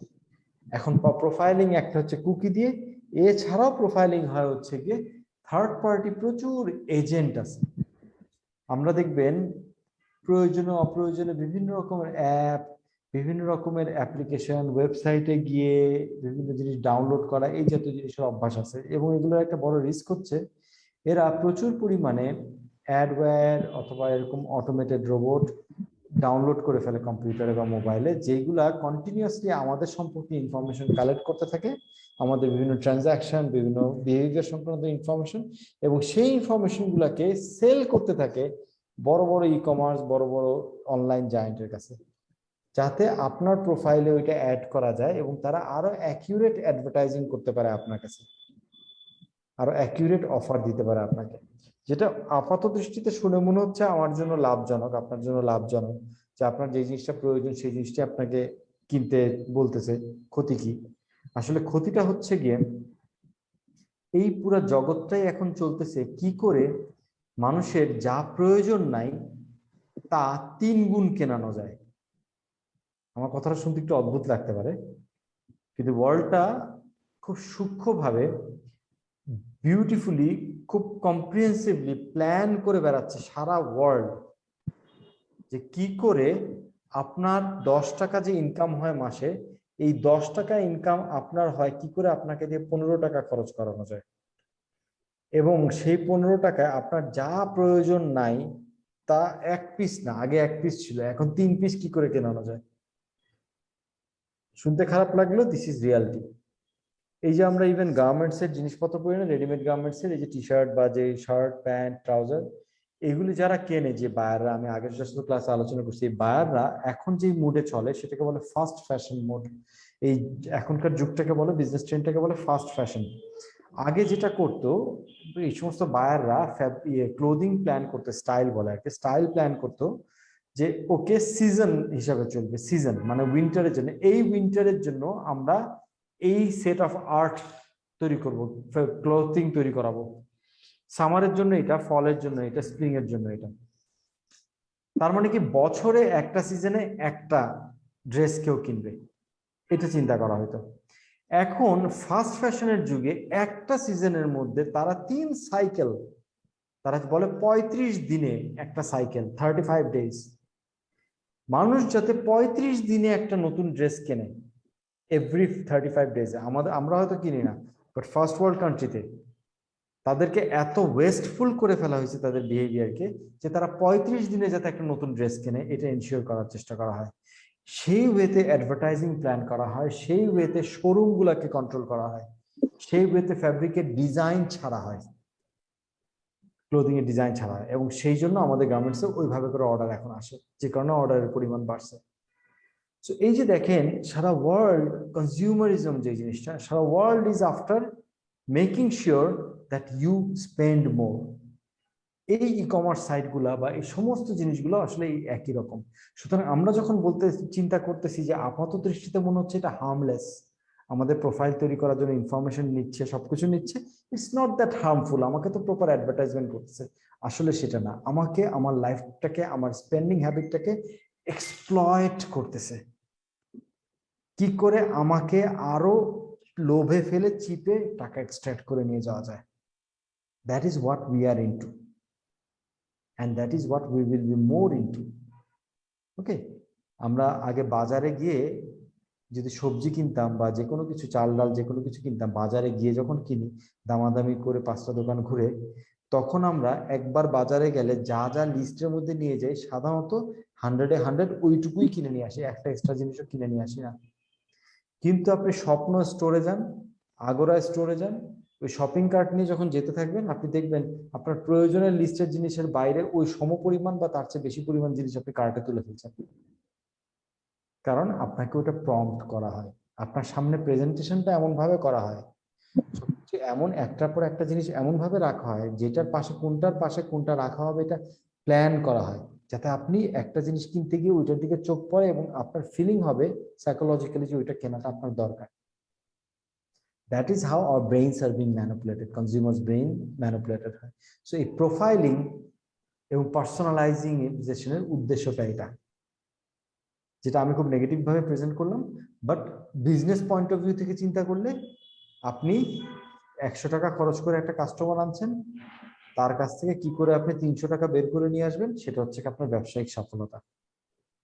তো সেই হিসাবে ই কমার্সের জন্য এটা খুব এসেনশিয়াল প্রসেস, যে কাস্টমারের প্রোফাইলিং করা and সেই অনুযায়ী পার্সোনালাইজেশন, তার ই কমার্সের presentation, product presentation, discount, offers, এগুলোকে পার্সোনালাইজ করে এমন ভাবে দেয়া so that it becomes more attractive to that person, এবং সে আরো বেশি কেনে।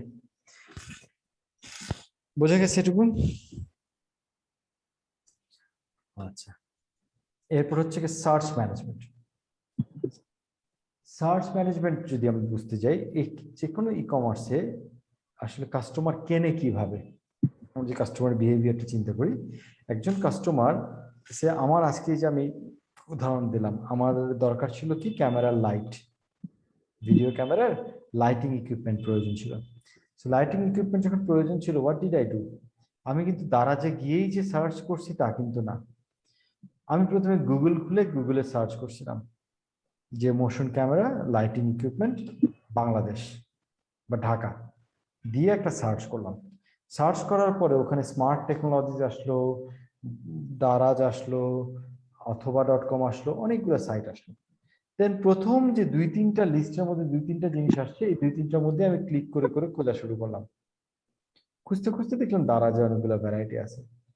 দেন একরকমের চিন্তা করলাম যে ঠিক আছে, ওখান থেকে অর্ডার দেওয়া যায়।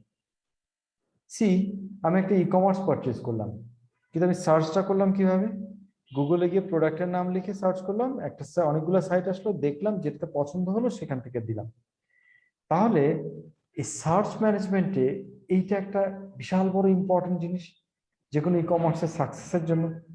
তার কাছে যে প্রোডাক্টগুলো আছে সেই প্রোডাক্টগুলো যাতে গুগলে সার্চ করলে, ইয়াহুতে সার্চ করলে, MSN এ সার্চ করলে, এখন সবাই গুগলেই করে, আগে ওগুলা খুব দাপটের সাথে ব্যবসা করতো, ইয়াহু অনেক বড় সার্চ ইঞ্জিন ছিল, এখন কেউ চেনেও না।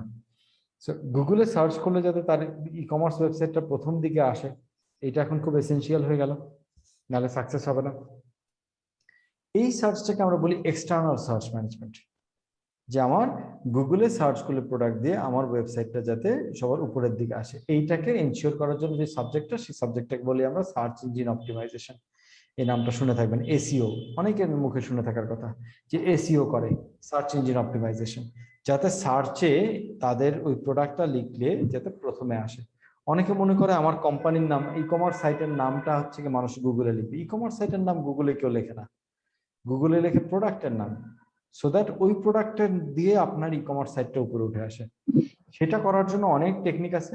সেই টেকনিকগুলোর মধ্যে যেমন অফ পেজ এবং অন পেজ বলে, মানে আমার হচ্ছে অন পেজ হচ্ছে গিয়ে যে আমার ওয়েবসাইটের মধ্যে এই প্রোডাক্ট সম্পর্কিত এনাফ ইনফরমেশন যদি থাকে যেটা গুগল এসে রিড করে গেছে, ইন্ডেক্স করে গেছে, গুগল রেকর্ড রেখে দিছে যে এই প্রোডাক্ট নিয়ে কথা বললে এই ওয়েবসাইটে অনেক কিছু দেখছি আমি এই প্রোডাক্ট সম্পর্কে, সুতরাং লিস্টের মধ্যে এই ওয়েবসাইটকে নিয়ে আসবো রেজাল্টে। এইটা একটা। আরেকটা হচ্ছে কি এই প্রোডাক্ট সম্পর্কে আমার ওয়েবসাইটকে জড়ায় বিভিন্ন নিউজ আছে, বিভিন্ন ফেসবুক পেজে কমেন্ট আছে, বিভিন্ন জায়গায় আছে, যেটাও গুগল আবার মনিটর করে, যার ফলে গুগল একটা ডিসিশনে পৌঁছায় যে এই প্রোডাক্ট কেউ যদি আমার কাছে সার্চ করে গুগলে, তাহলে এই প্রোডাক্ট সম্পর্কে আমি এই ওয়েবসাইটেও ইনফরমেশন পেয়েছি, আবার এই ওয়েবসাইটে যে এই প্রোডাক্ট আছে সেই ইনফরমেশনটা আমি এক্সটার্নাল কিছু সোর্সেও পেয়েছি, ক্রেডিবল সোর্সে। এই দুইটা মিলে এই সার্চ ইঞ্জিনের র্যাঙ্কিং হাই হয়, অর্থাৎ প্রথম দিকে কারা আসবে এটা ডিটারমাইন হয়। Okay, see this is external search. আরেকটা সার্চ কি, আমি ধরেন ডাইরেক্ট দারাজেই গেলাম, যাওয়ার পরে আমি একটা প্রোডাক্ট খুঁজতেছি, এই প্রোডাক্টটা আমি কি করব, দারাজের ভিতরে সার্চের মধ্যে লিখবো, বা তার প্রোডাক্ট ক্যাটালগ যেটা আছে সেই ক্যাটালগের মধ্যে খুঁজে খুঁজে ক্যাটাগরি ওয়াইজ খুঁজে করব। So I am searching, I am trying to find a product. এখন আমার যদি সার্চ করাটা খুব কঠিন হয় দারাজের ভিতরে গেলে বা স্বপ্ন.com এর ভিতরে গেলে প্রোডাক্ট লিখে সার্চ করাটা যদি খুব কঠিন হয়, সে আমি কথা লাল চিনি খুঁজতেছি, রেড সুগার যেটা লাল চিনি খুঁজতেছি, আমি কি করলাম স্বপ্ন.com এর ওয়েবসাইটে গিয়ে LALCHINI লিখলাম, লাল চিনি। এখন স্বপ্ন খুব প্রেস্টিজিয়াস, ধরে নিলাম স্বপ্ন খুব প্রেস্টিজিয়াস শপ, ওরা ভাই এই সমস্ত বাংলিশ ইউজ করে না, ওরা কি করে শুধু আপনি যদি রেড সুগার লেখেন, হ্যাঁ আপনি যদি ন্যাচারাল সুগার লেখেন, আপনি যদি অর্গানিক সুগার লেখেন, সেক্ষেত্রে আপনাকে সার্চ দেবে, সার্চের রেজাল্ট দেবে, চিনি লিখলে দিবে না। তাহলে ওর ব্যবসা, চিনির ব্যবসা অ্যাটলিস্ট 1/3 পৌঁছে যাবে, 1/3 না ইনফ্যাক্ট 1/5 পৌঁছে যাবে, 5/1 পৌঁছে যাবে, কারণ অনেক মানুষই CHINI লিখে চিনি সার্চ করবে। সো তার সার্চটাকে প্রপারলি ইকুইপ করতে হবে, সো দ্যাট মানুষ ভিতরে আসার পরও যাতে খুঁজে পায় বেটার, খুঁজে না পাইলে কেউ কিনবে না। সো এই দুইটা মিলে এটাকে বলে internal search mechanism. So external search এবং internal search are two essential process for e-commerce success. Then comes content management.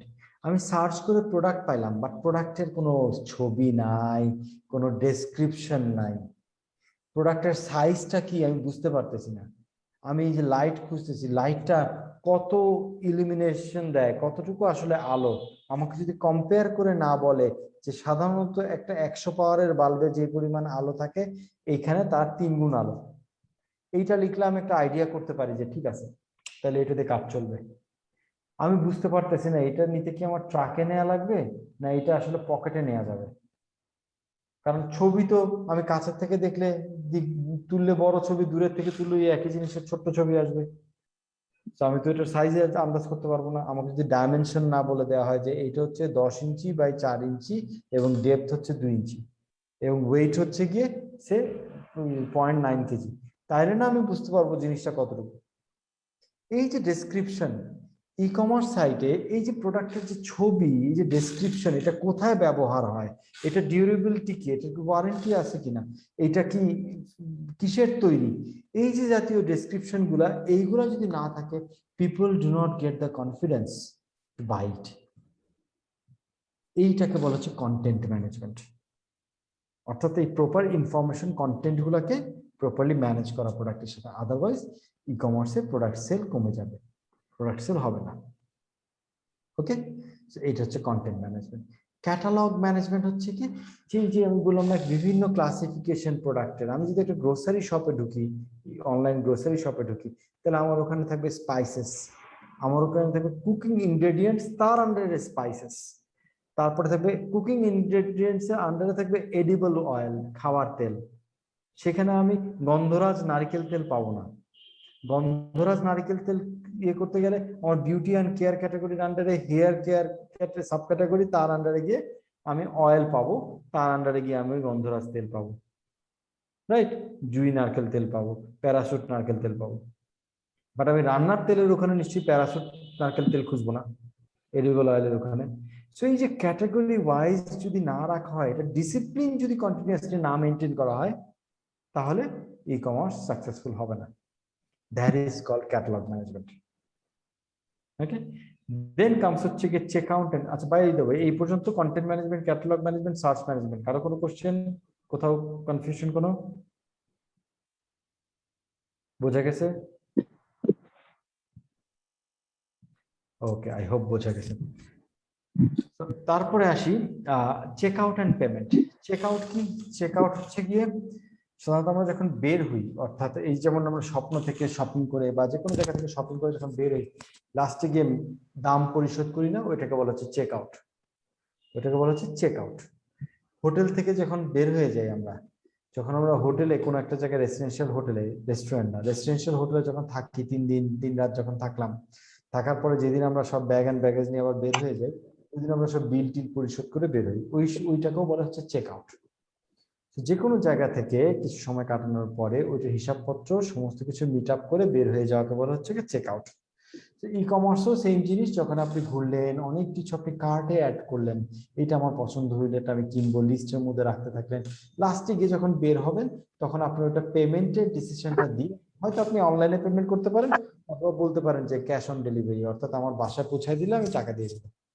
যেটি হোক, আপনাকে অর্ডারটা কনফার্ম করে বেরোতে হবে, এটাকে বলা হচ্ছে চেক আউট। সুতরাং চেক আউট এবং পেমেন্টের প্রসেসটা ইজ ভেরি ইম্পর্টেন্ট, কারণ এটা ছাড়া তো আলটিমেটলি আপনার ব্যবসাটা হবে না। মানুষজন আপনার প্রোডাক্ট দেখবে, খুশি হবে, অ্যাপ্রিসিয়েট করবে, কিনতে তো আর পারবে না। তাই proper check out and payment প্রসেসটা খুব ইম্পর্টেন্ট। এবং আরো ইম্পর্টেন্ট এই কারণে, এটার ইম্পর্টেন্ট দিকটা এইটা, যে এই প্রসেসটা has to be made easy, convenient for the user. এখন চেক আউট করতে গেলে আমার যদি ন্যাশনাল আইডির 2 ফিটের ছবি সাবমিট করা লাগে, হ্যাঁ, এবং আমাকে একটা সে চেক আউট করার সময় একটা অঙ্গীকারনামা পুরাটা পড়ে, ওই অঙ্গীকারনামার মধ্যে নিচে কনফার্ম করতে হয় যে আমি অঙ্গীকারনামা এগ্রি করলাম, অথবা চেক আউট করার সময় আমাকে যদি আমার বেতন, হ্যাঁ, আমার ওয়াইফের বেতন, আমার বেতন সবকিছু ফিল আপ করে দেন হচ্ছে চেক আউট করতে বলা হয়, তাহলে ই কমার্সে সেল হবে না। আমি যোগ করে বলতেছি, এরকম কেউ বলবে না, but to make you understand যে আমি চেক আউট প্রসেসের মধ্যে কোনো রকমের জটিলতা যদি আনি, তাহলে বিক্রি কি হবে? 100 ভাগের 1 ভাগে নেমে আসবে, রাইট? চেক আউট প্রসেসটা সোজা হইতে হবে এবং চেক আউট প্রসেসটা আপফ্রন্ট হইতে হবে।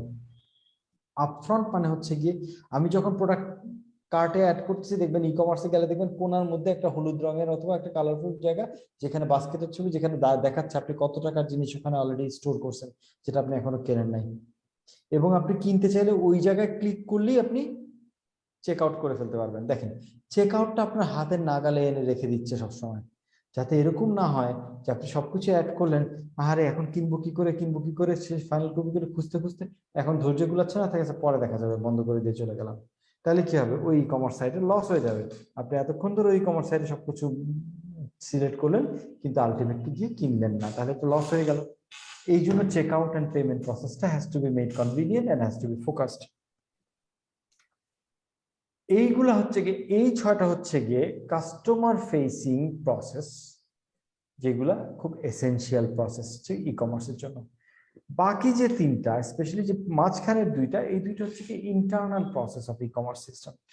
2টা প্রসেস কি ওয়ার্কফ্লো ম্যানেজমেন্ট, অর্থাৎ যে কোনো ওয়ার্কফ্লো হচ্ছে গিয়ে, এই যে প্রসেসে আমরা যখন বললাম sequential set of activities, workflow হচ্ছে কি যখন একটা স্টেপ থেকে আরেকটা স্টেপে একটা পর একটা অ্যাকশন নিতে হয়। যেমন আমি যদি, আপনি ধরেন একটা ই কমার্স কাস্টমার, আপনি একটা ই কমার্সে অর্ডার দিলেন, সঙ্গে সঙ্গে ই কমার্স কোম্পানি কি হলো, অর্ডারটা পাইলো, অর্ডারটা পাওয়ার পরে তার কাছে ভেরিফিকেশন হয়তো দরকার, অর্ডারটাকে রেকর্ড করা হচ্ছে প্রথম কাজ, দেন হচ্ছে কি কিছু ভেরিফিকেশন করা দরকার যে এই কাস্টমারটাকে আসলেই উনি যে অ্যাড্রেস দিচ্ছেন ওই অ্যাড্রেসে কি ঠিকই দিচ্ছেন, বুঝে শুনে দিচ্ছেন, ওখানে কি উনি ডেলিভারি নেবেন। অনেক সময় দেখবেন ই কমার্স সাইট থেকে আপনাকে ফোন করে যে স্যার আপনি এই অর্ডারটা দিয়েছেন, তাদেরকে আমরা ডেলিভার করবো, স্যার আপনি অ্যাড্রেসটা দিয়েছেন হচ্ছে ধানমন্ডির এই জায়গায়, এখানে কি ডেলিভার করবো। এটা কেন করছে? এটা একটা কনফার্মেশন প্রসেস, রিকনফার্ম করতেছে। দেন রিকনফার্ম যখন হয়ে গেল, তখন হচ্ছে কি এই রিকনফার্মটা কে করছে, ধরেন অর্ডারটা দেখতেছে কোন একটা ম্যানেজমেন্ট টিম, কিন্তু রিকনফার্মটা করছে কল সেন্টার। তার মানে ওয়ার্ক ফ্লো হচ্ছে একটা টিম থেকে আরেকটা টিমে যখন জিনিসটা চলে গেছে, চলে যায় কল সেন্টার যখন এটাকে টিক করতেছে তখন এটা চলে যাচ্ছে হচ্ছে গিয়ে স্টোরে। স্টোরকে বলা হচ্ছে তুমি এই প্রোডাক্টগুলো প্রিপেয়ার করো ফর ডেলিভারি। স্টোর যখন প্রিপারেশন নিয়ে নিচ্ছে যে এই প্রোডাক্টগুলো রেডি ডেলিভারি করার জন্য, স্টক অ্যাভেলেবল, সবকিছু রেডি, প্যাকেট করা হয়ে গেছে, তখন এগুলো চলে যাচ্ছে, একটা অ্যাকশন চলে যাচ্ছে কার কাছে? ডেলিভারি পার্সনের কাছে। আমি সিম্পল ভাবে বলতেছি, ডেলিভারি পার্সন তখন কি হলো যে সে স্টোর থেকে পিক করবে জিনিসটা। তো এই যে একজনের পর একজন কাজের অর্ডার পাচ্ছে, আগের জনের কাজ শেষ না হলে পরের জন কাজের অর্ডার পাচ্ছে না, এইটাকে আমরা বলেছি ওয়ার্কফ্লো। তাহলে এই ওয়ার্কফ্লো ম্যানেজমেন্ট যদি একটা ই কমার্সে ঠিক না থাকে, প্রসেসটা যদি ঠিক না থাকে, তাহলে ই কমার্স আসলে বিজনেস করতে পারবে না, সে এক্সিকিউট করতে পারবে না অর্ডারগুলো, তাই না? যখন ভলিউম অফ অর্ডার আসবে সে এক্সিকিউট করতে পারবে না। তাই এটাকে একটা ই কমার্সের এসেনশিয়াল প্রসেস হিসেবে ধরা হয়। আর এটা হচ্ছে কি ইভেন্ট নোটিফিকেশন। এই যে অর্ডারটা প্লেস হইলো, অর্ডারটা কনফার্ম হইলো, অর্ডারটা অ্যাপ্রুভ হইলো, দেন হচ্ছে কি ডেলিভারি পার্সন অর্ডারটা নিয়ে বের হয়ে গেল এবং ফাইনালি ডেলিভারি দিয়ে কনফার্ম করলো যে ডেলিভারি হয়ে গেছে সাকসেসফুল। এই যে এই এক একটা স্টেপকে আমরা বলছি এক একটা ইভেন্ট। এক একটা ইভেন্ট যখন হচ্ছে তখন দেখা যাচ্ছে কাস্টমার এবং এর সাথে রেলেভেন্ট কোন স্টেক হোল্ডার, সেটা ডেলিভারি পার্সন হোক, স্টোরের পার্সন হোক, তারা এই নোটিফিকেশন পেতে হয়। নোটিফিকেশন হলে তারা বুঝতে পারে যে things are progressing as planned, as desired, তাই না? এই নোটিফিকেশনটাও is a very important part of the process. And lastly, collaboration and trading. এই যে আমি মাল্টি ভেন্ডারের কথা বললাম, মাল্টি টেনেন্টের কথা বললাম, সাপ্লায়ার রিলেশনশিপের কথা বললাম, এই জায়গাগুলোকে বলা হচ্ছে কোলাবোরেশন এন্ড ট্রেডিং। অর্থাৎ আমি যে একটা প্রোডাক্ট সেল করলাম, আমি ই কমার্স সাইট, এই প্রোডাক্টটা আমার সাপ্লায়ার আসলে সাপ্লাই করবে দুই ভাবে করতে পারে। একটা সাপ্লাই করতে পারে আমার ওয়্যার হাউসে, আমি ওয়্যার হাউস থেকে ডেলিভারি করতে পারি। আরেকটা করতে পারে হচ্ছে কি সে নিজেই ডাইরেক্ট ডেলিভারি করতে পারে, আমার খালি লোক গিয়ে তার কাছ থেকে পিক করে কাস্টমার কাছে এটাকে ডেলিভার করে দিয়ে আসবে। অথবা থার্ড আরেকটা হইতে পারে আমি তার কাছ থেকে কিনে নিয়ে রেখে দিছি, আমার স্টকে আছে, আমি জাস্ট আমার স্টক থেকে ডেলিভারি করব। সো যেরকম প্রসেসই হোক, it requires back end collaboration, back end end side wise collaboration. Delivery পার্টনারের সাথে কোলাবোরেশন করতে হয়, সাপ্লায়ারের সাথে কোলাবোরেশন করতে হয়, ক্যাশ যে কালেক্ট করতেছে তার সাথে কোলাবোরেশন করতে হয়, পেমেন্ট গেটওয়ে যে ক্রেডিট কার্ডের পেমেন্টটা নিচ্ছে এবং তারপরে আমাকে রিইম্বার্স করবে তার সাথে কোলাবোরেট করতে হয়।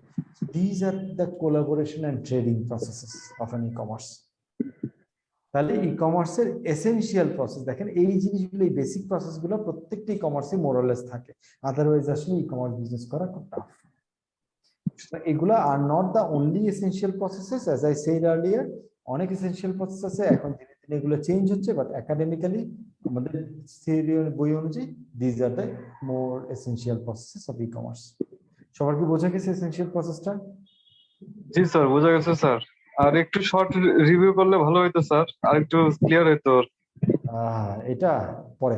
জি স্যার, এটাই স্যার প্রসেসটা। হ্যাঁ, এই প্রসেসটা জাস্ট আমি বলতে, আচ্ছা এক কথায় বলে যাই একটা টানা দিয়ে, সেটা হচ্ছে কি অ্যাক্সেস কন্ট্রোল হচ্ছে গিয়ে আমার কাস্টমারকে আইডেন্টিফাই করা, ভেন্ডরকে আইডেন্টিফাই করা, যার যে জিনিস জানা দরকার, যার যে জিনিস পাওয়া দরকার তাকে সেটা এনশিওর করা, অন্য কেউ যাতে একজনের নামে আরেকজন ঢুকতে না পারে, কোনো কিছু ম্যানিপুলেট করতে না পারে, এই জন্য access control and security is essential. Profiling and personalisation হচ্ছে গিয়ে প্রত্যেকটা কাস্টমার সম্পর্কে একটা বেসিক ইনফরমেশন বা কিছু রেলেভেন্ট ইনফরমেশন কালেক্ট করা এবং তার সম্পর্কে একটা প্রোফাইল তৈরি করে রাখা, so that e commerce site যাতে ওই প্রোফাইল অনুযায়ী তাকে স্পেশাল অফার গুলো দিতে পারে, তাকে যাতে প্রেজেন্টেশনটা ওইভাবে কাস্টমাইজ করে দিতে পারে, ওটাকে আমরা বলছি পার্সোনালাইজেশন অফ ই কমার্স, যেটাতে মোর সেল হওয়ার চান্স থাকবে। সার্চ ম্যানেজমেন্ট হচ্ছে কি দুই রকমের, একটা এক্সটার্নাল একটা ইন্টারনাল। গুগলে সার্চ করে, প্রোডাক্ট দিয়ে সার্চ করে, সার্ভিস দিয়ে সার্চ করে আমি ই কমার্স পর্যন্ত পৌঁছাতে পারি, এইটার জন্য কিছু এফোর্ট দেয়, এই প্রসেস দেয়া। আর হচ্ছে ইন্টারনাল সার্চ, আমি ই কমার্স সাইটের ভিতরে ঢুকে যাওয়ার পরে আমি যাতে আমার ডিজায়ার্ড প্রোডাক্টটা সহজে খুঁজে বের করতে পারি, সেই জন্য search management process. Content management হচ্ছে কি প্রোডাক্ট খুঁজে পাইলাম, প্রোডাক্টটা দেখতেছি আমি, বাট প্রোডাক্ট সম্পর্কে অ্যাডিকুয়েট ইনফরমেশন নাই যে to make me to build confidence in me about the product. আমি যে এই প্রোডাক্টটা আসলে আমার কাজে লাগবে কিনা, সে আমি একটা কোমরের বেল্ট কিনবো, আমি বুঝতে পারতেছি না বেল্টটার সাইজ কি, সাইজটা লেখা আছে শুধু মিডিয়াম, কিন্তু মিডিয়াম বলতে কি বোঝায়, মিডিয়াম কি আসলে 34 ইঞ্চি কোমরের জন্য ঠিক আছে, না মিডিয়াম আসলে 27 ইঞ্চি কোমরের জন্য ঠিক আছে, এটা লেখা নাই। সো আমি ওখানে কনফিউজ হয়ে গেছি, আমি বেল্টটা অর্ডার দিতে পারবো না। জুতার সাইজ লেখা আছে 42, বাট 42 আসলে কোন স্ট্যান্ডার্ডের সাইজ, এটা কি ব্রিটিশ না আমেরিকান না ইউরোপিয়ান স্ট্যান্ডার্ডের সাইজ, নাকি এটা হচ্ছে গিয়ে কত ইঞ্চি সাইজ, ইন্টারনাল কত ইঞ্চি, এরকম ইনফরমেশন যদি না থাকে তাহলে আমি আসলে ডিসিশন নিতে পারবো না কেনার। সো এইটাকে বলা হচ্ছে কন্টেন্ট ম্যানেজমেন্ট, ইনফরমেশনকে প্রপারলি ম্যানেজমেন্ট। ক্যাটালগ ম্যানেজমেন্ট হচ্ছে কি প্রোডাক্টের ক্যাটাগরি সাব ক্যাটাগরি ওয়াইজ যে ট্রি, যে ডিসিপ্লিন প্রোডাক্ট সাজানো, সেই ডিসিপ্লিনটা মেনটেন করা। চেক আউট পেমেন্ট হচ্ছে গিয়ে যে আমার লাস্টে গিয়ে যাতে আমি পারচেজ ডিসিশনটা এক্সিকিউট করতে পারি, আমি যাতে ইজিলি পারচেজটা কমপ্লিট করতে পারি এবং পেমেন্ট করতে পারি, সেই ব্যবস্থাটাকে ঠিক রাখা। এগুলো হচ্ছে কাস্টমার ফেসিং প্রসেস, যেগুলো খুব ইম্পর্টেন্ট প্রসেস ই কমার্সের জন্য। নেক্সট কামস হচ্ছে কি ইন্টারনাল কিছু প্রসেস, ওয়ার্কফ্লো ম্যানেজমেন্ট। ই কমার্সের সাথে অনেকে associated, delivery partner associated, supplier associated, packing এর পার্টনার অ্যাসোসিয়েটেড, সো এরকম পেমেন্ট গেটওয়ে অ্যাসোসিয়েটেড। এই এদের ভিতরে একটা কোলাবোরেশন, ওয়ার্কফ্লো ম্যানেজমেন্ট এবং কোলাবোরেশন প্রয়োজন হয়। সরি, ওটা হচ্ছে কোলাবোরেশন অ্যান্ড ট্রেডিং। ওয়ার্কফ্লো হচ্ছে কি ই কমার্সের ভিতরেই সে delivery team, warehouse team, customer verification team, customer notification team, এরকম অনেকগুলো টিম থাকে, তাদের মধ্যে একজনের কাজ শেষ হলে আরেকজনের কাজ শুরু হয়। এই যে ওয়ার্কফ্লো ম্যানেজমেন্টটা যদি না থাকে তাহলে বড় ভলিউম কোনো কোম্পানির পক্ষে হ্যান্ডেল করা সম্ভব না। একটা দুইটা বিক্রি দিনে হইলে হয়তো সম্ভব ম্যানুয়ালি, বাট যদি একদিনে 5000 সেল হয়, সে 5000 সেল আসলে ম্যানেজ করা সম্ভব না। এই জন্য প্রপার ওয়ার্কফ্লো ম্যানেজমেন্ট লাগে।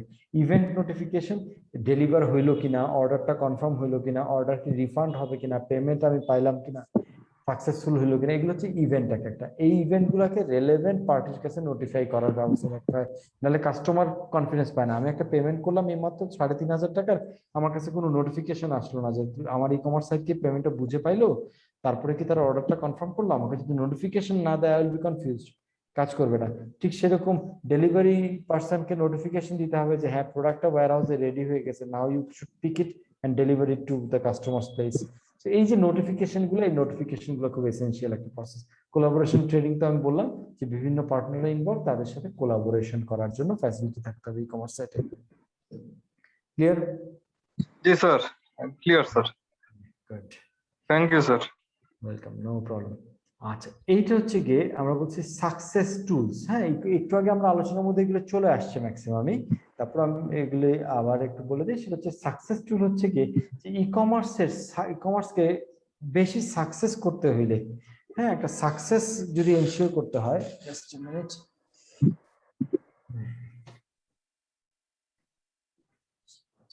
আমার কোমর ব্যথা, ঘাড় ব্যথা করতেছে আজকে।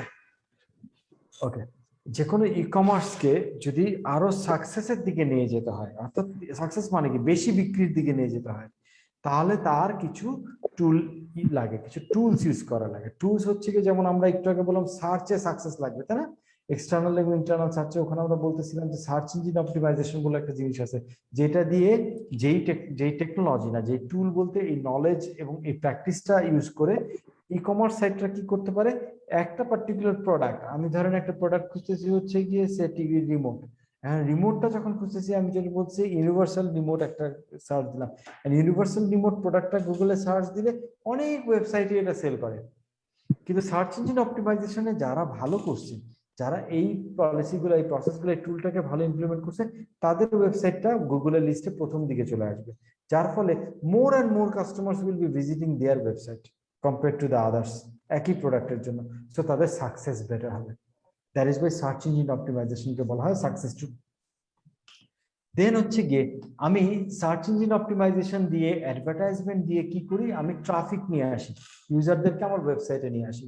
10,000 আমার ওয়েবসাইটে ইউজার আসতেছে, সবাই তো পারচেজ করে না।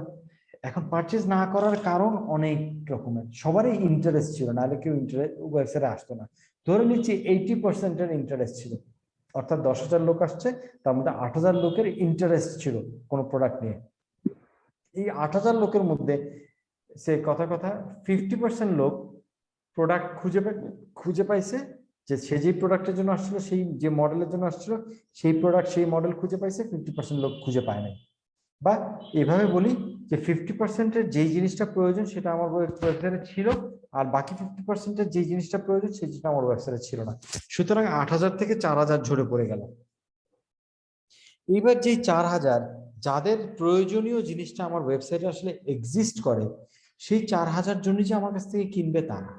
এর মধ্যে কেউ প্রাইসের জন্য কিনবে না, আর কেউ আমার ওয়েবসাইটে প্রোডাক্টটা ছিল অথচ সে তাড়াতাড়ি খুঁজে পায় নাই, খুঁজে পেতে সময় লাগতেছিল। অথবা খুঁজে পাইছে এনাফ ইনফরমেশন নাই, অথবা ইনফরমেশন আছে কিন্তু প্রোডাক্টটাকে অ্যাট্রাকটিভ ভাবে প্রমোট করা নাই, দেখা গেছে ডিস্ট্রাক্টেড হয়ে যাচ্ছে, ওই প্রোডাক্টের চারিদিকে অন্যান্য প্রোডাক্ট আছে সেখানে লাফাচ্ছে, আচ্ছা এটা কিনবো নাকি ওইটা একটু দেখে নেবো, নাকি ওইটা একটু দেখে নেবো, এটা কিন্তু হয়। এই করতে করতে আলটিমেটলি কেনাই হয় না। এই যে কনভার্সন, সে 10,000 লোক ছিল, 10,000 থেকে 2,000 প্রথমে ঝরে পড়ে গেল, তারপরে 4,000 ঝরে পড়ে গেল, এরপর রইল 4,000। এই 4,000-এর মধ্যে দেখা যাবে যে 2,000 হচ্ছে কি প্রাইসের জন্য কিনলো না, বাকি 2,000-এর মধ্যে আমি কি করে অপটিমাইজ করতে পারি, যে কি হইলে এই 2,000 কিনতো। এইটা একটা কন্টিনিউয়াস রিসার্চ অ্যান্ড চেঞ্জের বিষয় ই কমার্সের জন্য। ই কমার্স কন্টিনিউয়াসলি এই জায়গায় কিছু কাজ করতে থাকে, এইটাকে বলা হচ্ছে কনভার্সন রেট অপটিমাইজেশন, সিআরও বলে একটা সাবজেক্ট আছে, যেখানে একটা মেজর অংশ হচ্ছে গিয়ে এবি টেস্টিং বলি আমরা। এবি টেস্টিং মানে হচ্ছে গিয়ে আমার যে 2,000 কাস্টমার, এই 2,000 কাস্টমারকে এদেরকে 2 ভাগে ভাগ করেছে। 1,000 কাস্টমারকে আগে শুধু এই প্রোডাক্টটা এইরকম মোড়কে দেখানো হলো, আর 1,000 কাস্টমারকে অন্য এক ফিলসফিতে দেখানো হলো। টেস্ট করে দেখা হয় কোনটাতে কনভার্সন রেট বেশি হয়, যেটাতে কনভার্সন রেট বেশি হলো পুরো ওয়েবসাইটের সমস্ত প্রেজেন্টেশন ওই রকম করে ফেলা হয়, সো দ্যাট কনভার্সন রেট বেড়ে যায়। এই সাবজেক্টটাকে, এই টুলটাকে বলে কনভার্সন রেট অপটিমাইজেশন। বাংলাদেশে খুব একটা ইউজ হয় না। আমি বাইরের কিছু কোম্পানির জন্য কাজ করছি, আমেরিকান কিছু কোম্পানির জন্য কাজ করছি। বেনোট বলে একটা কোম্পানি, অপটিমাইজলি বলে একটা কোম্পানির জন্য আমি কনসালটেন্সি করছি একটা সময় এই কনভার্সন রেট অপটিমাইজেশনের জন্য। তাদের ওখানে ই কমার্সের জন্য এটা বিশাল একটা জিনিস। হ্যাঁ, যে কনভার্সন রেট অফ, বাংলাদেশে এই কনভার্সন রেট অপটিমাইজেশন এখনো কেউ ইউজ করে নাই। দেন হচ্ছে কি অ্যানালিটিক্স, ট্রাফিক অ্যান্ড কনভার্সন। এই যে আমি বললাম 10,000 লোক আসছিল, আর আমি বললাম 2,000 লোক চলে গেল, 8,000 লোক আসলো, 8,000 লোকের মধ্যে 4,000 লোকের আসলে এই প্রোডাক্টটার, যে প্রোডাক্টটা খুঁজছে সেই প্রোডাক্টটা ছিল। তো এইটা যখন আমি দেখতেছি তখন আমার কি হচ্ছে, তখন আমি অ্যানালাইসিস করছি এই ট্রাফিকের মধ্যে আসলে তাদের বিহেভিয়ার কি, তারা কোথা থেকে আসলে বেশি টাইম। আমার সে অ্যানালিটিক্সে আমরা এরকম অনেক সময় দেখি যে সে ফেসবুক থেকে যারা আসছে তারা কি আমার ওয়েবসাইটে বেশিক্ষণ টাইম কাটাচ্ছে, নাকি যারা ইউটিউব থেকে আসছে তারা বেশিক্ষণ টাইম কাটাচ্ছে, নাকি যারা গুগল থেকে সার্চ করে আসছে তারা বেশি টাইম কাটাচ্ছে। যারা বেশি টাইম কাটাচ্ছে তাদের মধ্যে কি বেশি পারচেজ প্রবণতা, না যারা গুগল থেকে আসছে অল্প সময় তারা পারচেজ করে বের হয়ে যাচ্ছে। এই যে ট্রাফিকের যে গতিবিধি, বিহেভিয়ার, এগুলোকে আমরা কন্টিনিউয়াসলি অ্যানালাইসিস করি। অ্যানালাইসিস করলে then we can understand the customer behaviour, এবং সেই অনুযায়ী আমাদের রেসপন্সটা কি, যে কি করলে I will be able to sell more. সেই কারণে অ্যানালিটিক্স অ্যান্ড ট্রাফিক কনভার্সনকে একটা সাকসেস টুল ধরা হচ্ছে। দেন সাকসেস টুল হচ্ছে প্রমোশন অ্যান্ড অ্যাডভার্টাইজমেন্ট, কারণ যদি প্রমোশন অ্যাডভার্টাইজমেন্ট না করা হয় তাহলে আমার এখানে আসলে অনেক ট্রাফিক আসবে না। একটা তো সার্চের মাধ্যমে আসবে গুগলে, বাট প্রমোশন অ্যাডভার্টাইজ, ফেসবুকে অ্যাড দিতে হবে, গুগলে অ্যাড দিতে হবে, প্রথম আলোতে কেউ নিউজ পড়তেছে নিচে দেখবেন অ্যাড দেখা যাচ্ছে। এই যে অ্যাডগুলো, these are all promotions and advertisements. Promotion আর অ্যাডভার্টাইজমেন্টের মধ্যে পার্থক্য আছে, এটা কি জানেন? দুটো কিন্তু এক না। অ্যাডভার্টাইজমেন্ট হচ্ছে গিয়ে is your announcement of your product or offer, that is advertisement. Promotion হচ্ছে গিয়ে making that offer little lucrative for people, that is offering a discount, offering a bulk discount, অথবা অফারিং সামথিং এডিশনাল, সামথিং একটা value. হ্যাঁ, এই জাতীয় জিনিসকে আমরা বলি হচ্ছে প্রমোশন। ওকে, যখন আমরা প্রমোশন করি, আর অ্যাওয়ারনেসের জন্য অ্যাডভার্টাইজমেন্ট করি। সো অ্যাডভার্টাইজিং এন্ড প্রমোশন দুটি আসলে খুব important tool. Personalisation and UI UX. Personalisation আমি একটু আগে যে স্লাইডে আলাপ করার সময় যা আলাপ করছি সেটাই। পার্সোনালাইজেশন সাকসেস টুল, কারণ পার্সোনালাইজেশন করলে পিপল বেটার পারচেজ করতে পারে, কনফিডেন্টলি পারচেজ করতে পারে, এবং এতে ই কমার্সের সেল বাড়ে। ইউআই ইউএক্স কি? ইউজার ইন্টারফেস এবং হচ্ছে গিয়ে ইউজার এক্সপেরিয়েন্স। এই যে আমরা অ্যানালিটিক্স বললাম, কনভার্সন রেট অপটিমাইজেশন বললাম, এইসব জায়গা থেকে আমরা আসলে ইউজার ইন্টারফেস বলতে বোঝায় হচ্ছে গিয়ে, ইন্টারফেস মানে কোনো কিছু যে আমি ইন্টারাক্ট করবো যে ফেসটার সাথে, অর্থাৎ আমি কি করি, ওয়েবসাইটের চেহারা যেটা সেটার সাথে আমি ইন্টারাক্ট করি। এখন এই ওয়েবসাইটের চেহারার মধ্যে যদি এরকম থাকে যে পুরাটা জুড়ে এক বিশাল বড় ছবি, কার ছবি? ওই ই কমার্স সাইটের এমডির ছবি। আর প্রোডাক্ট হচ্ছে গিয়ে ওই ছবির নিচে এক লাইন ধরে ছোট ছোট ছোট ছোট ছোট ছোট করে প্রোডাক্ট লিস্ট করে দিলাম, যেটার মধ্যে একটা অ্যারো আছে, অ্যারো ক্লিক করতে করতে করতে করতে করতে করতে আমাকে প্রোডাক্টগুলো দেখতে হয়। Just think of an e commerce, এরকম নাই সাধারণত। এগুলি সাধারণত সরকারি সাইটে হয়। সরকারি সাইটে অপ্রয়োজনীয় জিনিস পুরাটা দিয়ে ভর্তি থাকে। আমি জিজ্ঞেসি হচ্ছে কি ইলেকট্রিক বিল দিতে, bill there just try it out, so frustrating. ডিপিডিসির ওয়েবসাইটে যাবেন, ডিপিডিসির ওয়েবসাইটে গিয়ে আপনি খালি চেষ্টা করবেন অনলাইনে আপনার ইলেকট্রিক বিলটা দিতে। ট্রাই টু ফাইন্ড আউট যে অনলাইনে ইলেকট্রিক বিল দেওয়া যায় কোথায়। ওর মধ্যে মন্ত্রীর বাণী আছে, প্রধানমন্ত্রীর বাণী আছে, সচিবের বাণী আছে, সবকিছু আছে, এভরিথিং আছে। তাদের ডিপার্টমেন্টাল আর্কিটেকচার আছে, হায়ারার্কি আছে, তাদের নতুন প্রজেক্ট আছে, সবকিছু আছে। Everything that you absolutely do not need to know, everything is there. কিন্তু আপনার বিলটা কোথায় আছে এটা খুঁজে পাইতে আপনার আধা ঘন্টা নষ্ট হয়ে যাবে, বিকজ এটা গভর্নমেন্ট ওয়েবসাইট। ই কমার্স যদি এরকম হইতো তাহলে আপনার ব্যবসা হইতো, না খেয়ে মারা যেত। E commerce website, right? That is UI UX. User interface কিরকম হবে, ইউজার বিহেভিয়ার কিরকম হবে, ওর মধ্যে আমি কি করে ইউজার বিহেভিয়ার ড্রাইভ করব, বুঝে গেছে? সো এটা হচ্ছে একটা সাকসেস স্টোরি। সরি, আমি মাঝে মাঝে খুব নেগেটিভ জিনিসপত্র বলে ফেলি বা ক্রিটিসাইজ করে ফেলি, সেটা কোনো পার্টিকুলার গভর্নমেন্টের জন্য না। It's a mindset, it's a psychology, it's an understanding, it's a না স্যার, এটাই স্যার রিয়েলিটি স্যার, এটাই ঘটে স্যার। এক্স্যাক্টলি। এবং যেটা যদি উন্নতি না করতে পারি আমরা, তাহলে আমরা আসলে আগাইতে গেলে অনেক হার্ডেল। খুব ফ্রাস্ট্রেটিং লাগে যখন মানুষজন আমার কাছে, এই যে আজকে এক জাপানিজ এক ভদ্রলোক, basically he is searching for a CTO, and বিভিন্ন লাইন ঘাটে বিভিন্ন রেফারেন্সে আমার কাছে একটা কল আসছে যে ক্যান আই রেফার সামবডি। এবং তার সাথে কথা বললাম আমি বিকালবেলা। সে যে স্ট্রেট বলতেছে হচ্ছে গিয়ে যে দেখো আমার আসলে কোনো ইচ্ছা নাই, সে বাংলাদেশে কোম্পানি করছে, বড় কোম্পানি, আমার আসলে ইচ্ছা ইন্ডিয়া থেকে সিটিও আনা, বাংলাদেশ থেকে তো সিটিও ভালো পাওয়া যাবে না, বিকজ ওরকম এক্সপোজার নাই। দিস ইজ সো ফ্রাস্ট্রেটিং শুনতে, সো ডিসঅ্যাপয়েন্টিং, চিন্তার বাইরে। হ্যাঁ, সো এই যে জিনিসগুলো, এগুলো কেন হয়? বিকজ আমরা এই ধরনের থট প্রসেস, থট লিডারের বা এই জায়গাগুলোর স্কোপগুলোই তৈরি করি নাই। আমরা এখনো জ্ঞানী তাদেরকে বলি যারা সার্টিফিকেটে, পজিশনে, টাইটেলে জ্ঞানী, কাজের লোকজনকে এখনো মূল্যায়ন করে না। যে কারণে এই যে ফোকাস গুলো, যে কোনটা কোন ভাবে প্রেজেন্ট করা উচিত, কোনটা কোন, এখানে দেখবেন আপনার ওখানে যে সেক্রেটারি সাহেব বসে আছে, সচিব সাহেব বসে আছে, তার মাথায় কিন্তু এই জিনিসের মূল্যায়ন নাই, তার মাথায় এই জিনিসের কোনো চিন্তা নেই যে কিভাবে করে আসলে পাবলিক সার্ভিসটা বেটার পেতে পারে। এইটা হচ্ছে ল্যাক অফ প্রফেশনালিজম, যেটা আমাদের মধ্যে খুব বেশি এখনো, যে কারণে বাংলাদেশের লোকজন এসে ইন্ডিয়া থেকে লোক এনে হায়ার করে। খুব pathetic, which is very pathetic. ইনশাআল্লাহ উন্নতি হবে। যাক, this is personalization and UI UX. So social media is another success tool. সেটা হচ্ছে কি এখনকার এরাতে আসলে ই কমার্স গুলোর ব্যবসার একটা বিশাল বড় অংশ হচ্ছে সোশ্যাল মিডিয়া। সোশ্যাল মিডিয়ায় দুই রকমের সার্ভিস দেয়। সোশ্যাল মিডিয়া ব্যবসায় দুই ধরনের কন্ট্রিবিউশন করে। এক ধরনের কন্ট্রিবিউশন হচ্ছে গিয়ে অ্যাওয়ারনেস বা অ্যাডভার্টাইজমেন্ট এন্ড প্রমোট করতে সাহায্য করে, জানাইতে সাহায্য করে ইউজারকে, হিউজ অডিয়েন্স বেজ নিয়ে কাজ করে। ওকে, যেমন আই হ্যাভ ওয়ান ভেঞ্চার, আমার একটা ভেঞ্চার আছে যেটা এখন আলহামদুলিল্লাহ সে ইউটিউবে I have got 1.2 million subscribers এবং ফেসবুকে 1 মিলিয়ন ফলোয়ার্স। হ্যাঁ, 10 লাখ। এই বিজনেসটা একটা বড় বেনিফিট আমি পাই হচ্ছে কি ইউটিউব অ্যান্ড সোশ্যাল, এই ফেসবুক থেকে এসে। ওকে, মানুষের ট্রাস্ট এবং অন্যান্য জিনিসপত্র, this helps in promoting your brand. Social media, this is a very powerful tool.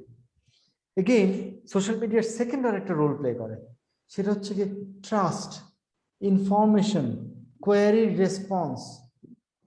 Say Uber যখন প্রথম বাংলাদেশে আসলো তখন উবার কি করলো, সোশ্যাল মিডিয়ায় উবার ইউজার গ্রুপ খুললো। কেন খুললো? কারণ মানুষ যখন প্রথম উবার গাড়ির নামছে তখন মানুষের ভিতরে প্রচুর দ্বিধা, ড্রাইভারদের মধ্যেও দ্বিধা, কাস্টমারের মধ্যে দ্বিধা। কাস্টমারের মধ্যে দ্বিধা হচ্ছে কেন, আরেকজনের গাড়িতে উঠবো, চিন্তায় ফেলে আরেকজনের গাড়িতে উঠবো, জাম টাম থাকলে সিরিয়াসলি মেনটেন না করলে কেমন হবে। হ্যাঁ, সে কি আমি যে জায়গায় বলবো সেই জায়গায় নিয়ে যাবে? ড্রাইভার চিন্তা করে কাকে না কাকে তুলবো, বিভিন্ন রকমের সমস্যা, বিভিন্ন রকমের প্রবলেম। কমিউনিটি গ্রুপ সোশ্যাল মিডিয়াতে যখন আসছে তখন মানুষজন তাদের মনের ইচ্ছা মতো তাদের এক্সপিরিয়েন্স গুলো শেয়ার করছে, কোশ্চেন করছে, সেগুলো অন্য কেউ রিপ্লাই দিছে। যখন মানুষ কোশ্চেন অ্যান্সার রিপ্লাই দেখতেছে, আলোচনা দেখতেছে, এক্সাম্পল দেখতেছে, যার মনে যত কনফিউশন ছিল সব দূর হয়ে যাচ্ছে। মানুষ খুব তাড়াতাড়ি র্যাপিডলি কনফিডেন্স গেইন করে গেল এবং সার্ভিস এনরোল করা শুরু করে দিল।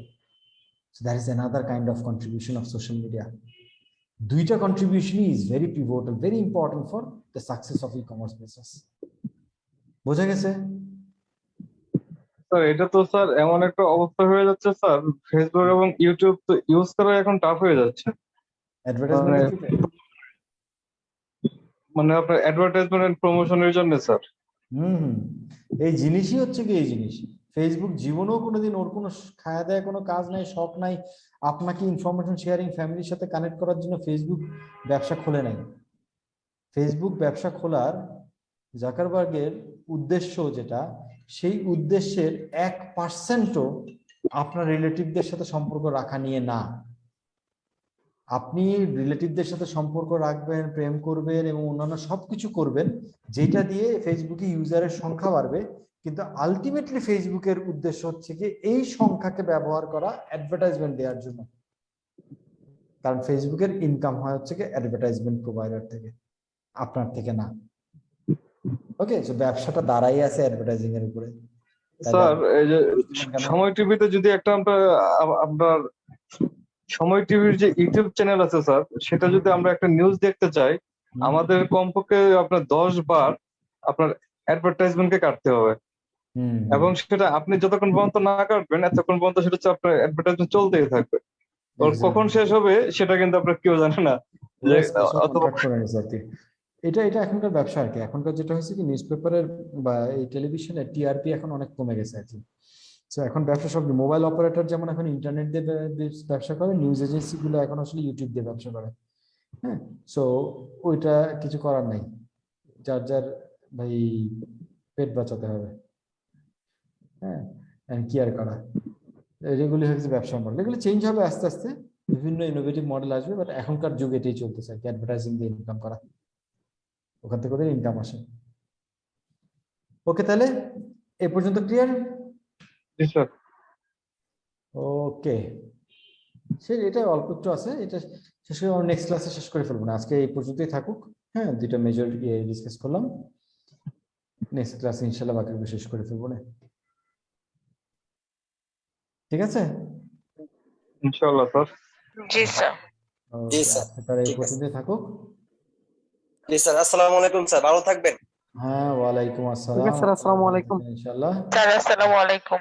ওয়ালাইকুম আসসালাম ওয়া রাহমাতুল্লাহি ওয়া বারাকাতুহু। আসসালামু আলাইকুম স্যার। ওয়ালাইকুম। আসসালামু আলাইকুম স্যার।